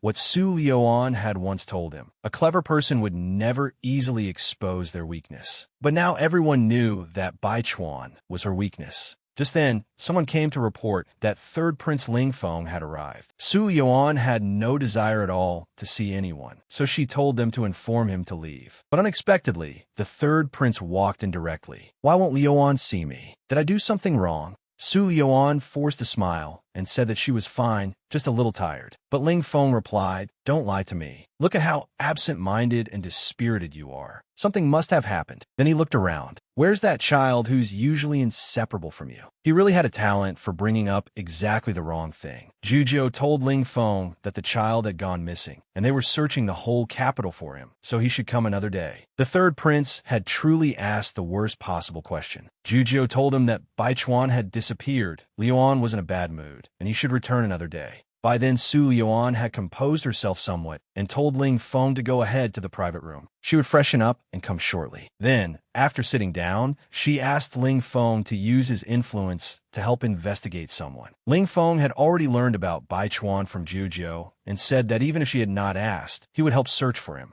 But Su Lioan told him it was not Baichuan she wanted investigated, but Shang Yinji. She wanted to know his movements over the past few years and where he had been appearing recently. She suspected that Baichuan's disappearance had something to do with Shang Yinji. Although Ling Feng was very unwilling to hand information about his love rival to Su Liuan, he still agreed. He also said that Shang Yinji's whereabouts were elusive and there was no guarantee he could track him down. Su Liuan told him to simply do his best. Then she told him about Li Wan'er and Jiujiu. After hearing it, Ling Feng slapped the table and stood up. Li Wan'er is a candidate for Prince's consort. If it's discovered that she is no longer untouched, the Li family will be held accountable. So Liuan native family. That's exactly why I want to ask for your help. Since Li Wan'er already has someone she loves, she certainly won't go through with the selection, and the Li family won't become the power base of any prince either. Ling Feng froze, then asked Su Liuan whether she had planned from the beginning to bring the two of them together. Su Liuan let out a deep sigh. How can love in this world be forced just by trying to matchmake? They were already destined for each other. I only wanted to help fulfill that. Ling Feng suddenly stepped closer to Su Liuan in agitation and asked, "You know how I feel about you. Since you can fulfill their love, can you fulfill mine as well, Su?" Liuan. Seeing this, Su Liuan only said calmly that she was a married woman. Besides, their statuses were too far apart. He ought to think about his future. The selection of consorts was approaching, and there was still much to do. With that, she said she was tired and got up to leave. Meanwhile, at the Shang residence, Shang Yinji used his secret art to remove the poison from the old steward's body. The steward praised Shang Yinji as a rare genius of the age. After only a few months away, he had already learned the secret Jianghu art of Yingong. Then he reminded Shang Yinji that, as the head of the Shang family, he could not delay great matters over romantic entanglements. That woman abandoned her husband and has delayed returning to the residence. Yet you still keep thinking of her. It is utterly foolish. Shang Yinji was unwilling to let anyone speak ill of his wife and told the old steward to mind his own health and stop interfering in these matters. Then he stormed off in anger to find Lianshi, grabbed him by the collar, and demanded to know whether he had told the old steward about his whereabouts.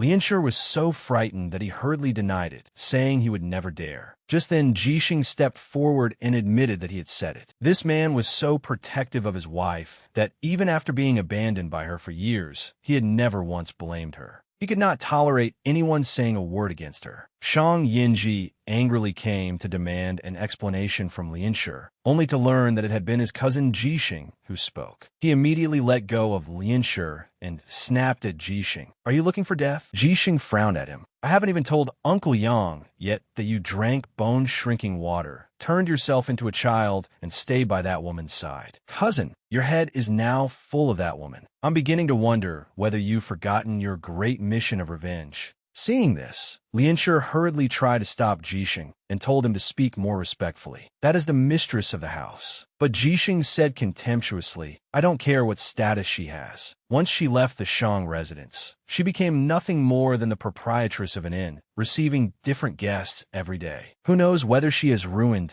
the Shang family's reputation. The moment he finished speaking, Shang Yinji used his inner force and smashed his fist into the wooden post beside Jixing's ear, splintering it instantly. Jixing felt both resentment and fear rise in him. Shang Yinji sternly warned him that if they were not blood relatives, he would already be a dead man. If he dared slander his wife again, he would show no mercy. After Shang Yinji left, Jixing could hardly believe it. His cousin had actually wanted to kill him over that woman. Lianshi reminded him that the mistress was his master's reverse scale, his untouchable weakness, and told him to stop dancing on the edge of death. Besides, after suffering 20-odd years from the torment of fetal poison, his master had finally found someone who could stay close by his side. How could he possibly let her go? Yet Jixing could not help frowning. Unfortunately, that woman's heart was not with his cousin. She was fickle and flirtatious, toying with men outside. Lianshi suddenly shouted and warned Jixing that if he casually slandered the mistress again, he too would not be polite with him. Jixing looked utterly baffled, thinking it's over. Everyone in the Shang residence has been bewitched by that woman. They're all speaking up for her. Meanwhile, inside the palace, Ling Feng's imperial mother was in a furious rage because Ling Feng had actually told her that the only person he liked was Su Liuan and that he had no intention of selecting a proper consort. Consort Jean took a hard line and flatly refused. She said Su Liuan was merely a widow, and the two were not of matching family status. A marriage alliance concerned a prince's future prospects. The palace was full of intrigue and hidden blades. The stronger one's power, the safer one was. If he did not expand his power base and protect himself,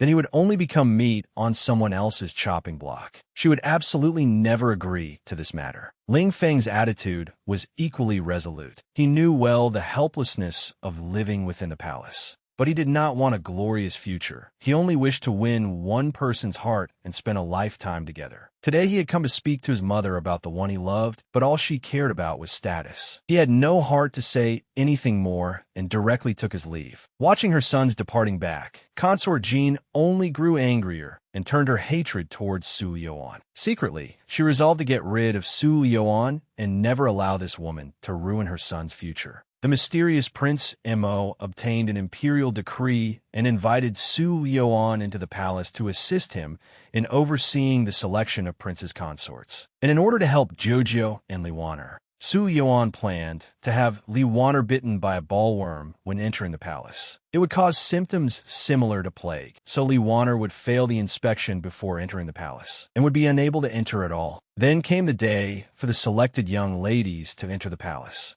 Jujio escorted Li Waner into the palace, but unexpectedly got into a conflict with someone else, and the ballworm was lost. Unfortunately, it was eaten by a rat in the palace. Then, as if seeking death, that rat jumped into the large cauldron of food being prepared for the prospective consorts. The eunuch of the imperial kitchen, quite generously, distributed that whole pot of food among the young ladies. This time, the fake plague became real. Su Liuan and Prince Mo immediately adopted quarantine measures, concealed the matter from public report, and did their utmost to treat the infected. Because Su Yanran was the predetermined future consort of the second prince, she had privately met with the empress and the second prince before the final selection, causing the second prince to be infected as well. This alarmed the emperor, and the whole matter finally came to light. The empress determined that Su Yanran was the source and ordered her dragged out and executed. Su Yanran insisted over and over that she did not have the plague and that someone had framed her. At that moment, however, Su Liuan stepped in front of Su Yanran and said that this woman should be kept alive. With hands cupped, she respectfully declared, "This person may yield the medicine needed to cure the prince. I am 80% sure." Hearing that his son's life could be saved, the emperor agreed. If the treatment succeeded, Su Yanran's death sentence would be waived. But if it failed, that would be the crime of deceiving the sovereign, and Su Liuan would be executed together with Su Yanran. Su Liuan looked completely calm, but Prince Mo was unwilling to let there be any chance of danger to his wife. He immediately asked the emperor to take back his order. Su Liuan is this prince's consort. If imperial brother wishes to take her life, then you are simply not placing your younger brother in your eyes. The emperor was startled inwardly, then roared in anger. When have you ever taken a consort? Has this woman entered the imperial genealogy? What is this woman's background? I know nothing about any of this, and yet you still dare talk back to me?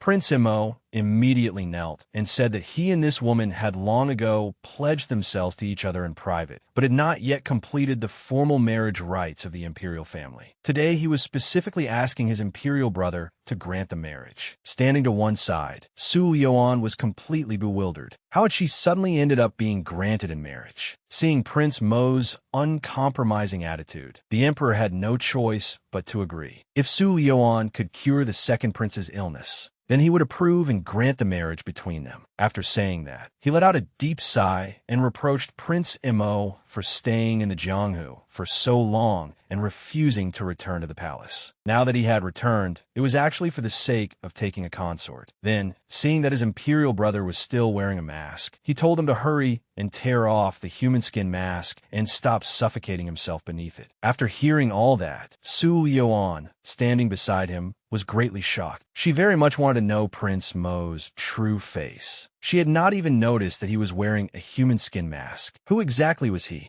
As she was secretly thinking this, an incomparably familiar face was revealed. Scene after scene of their time together flashed through her mind. Her eyes reddened, and only then did she realize, Shang Yinji, so you've been by my side all along.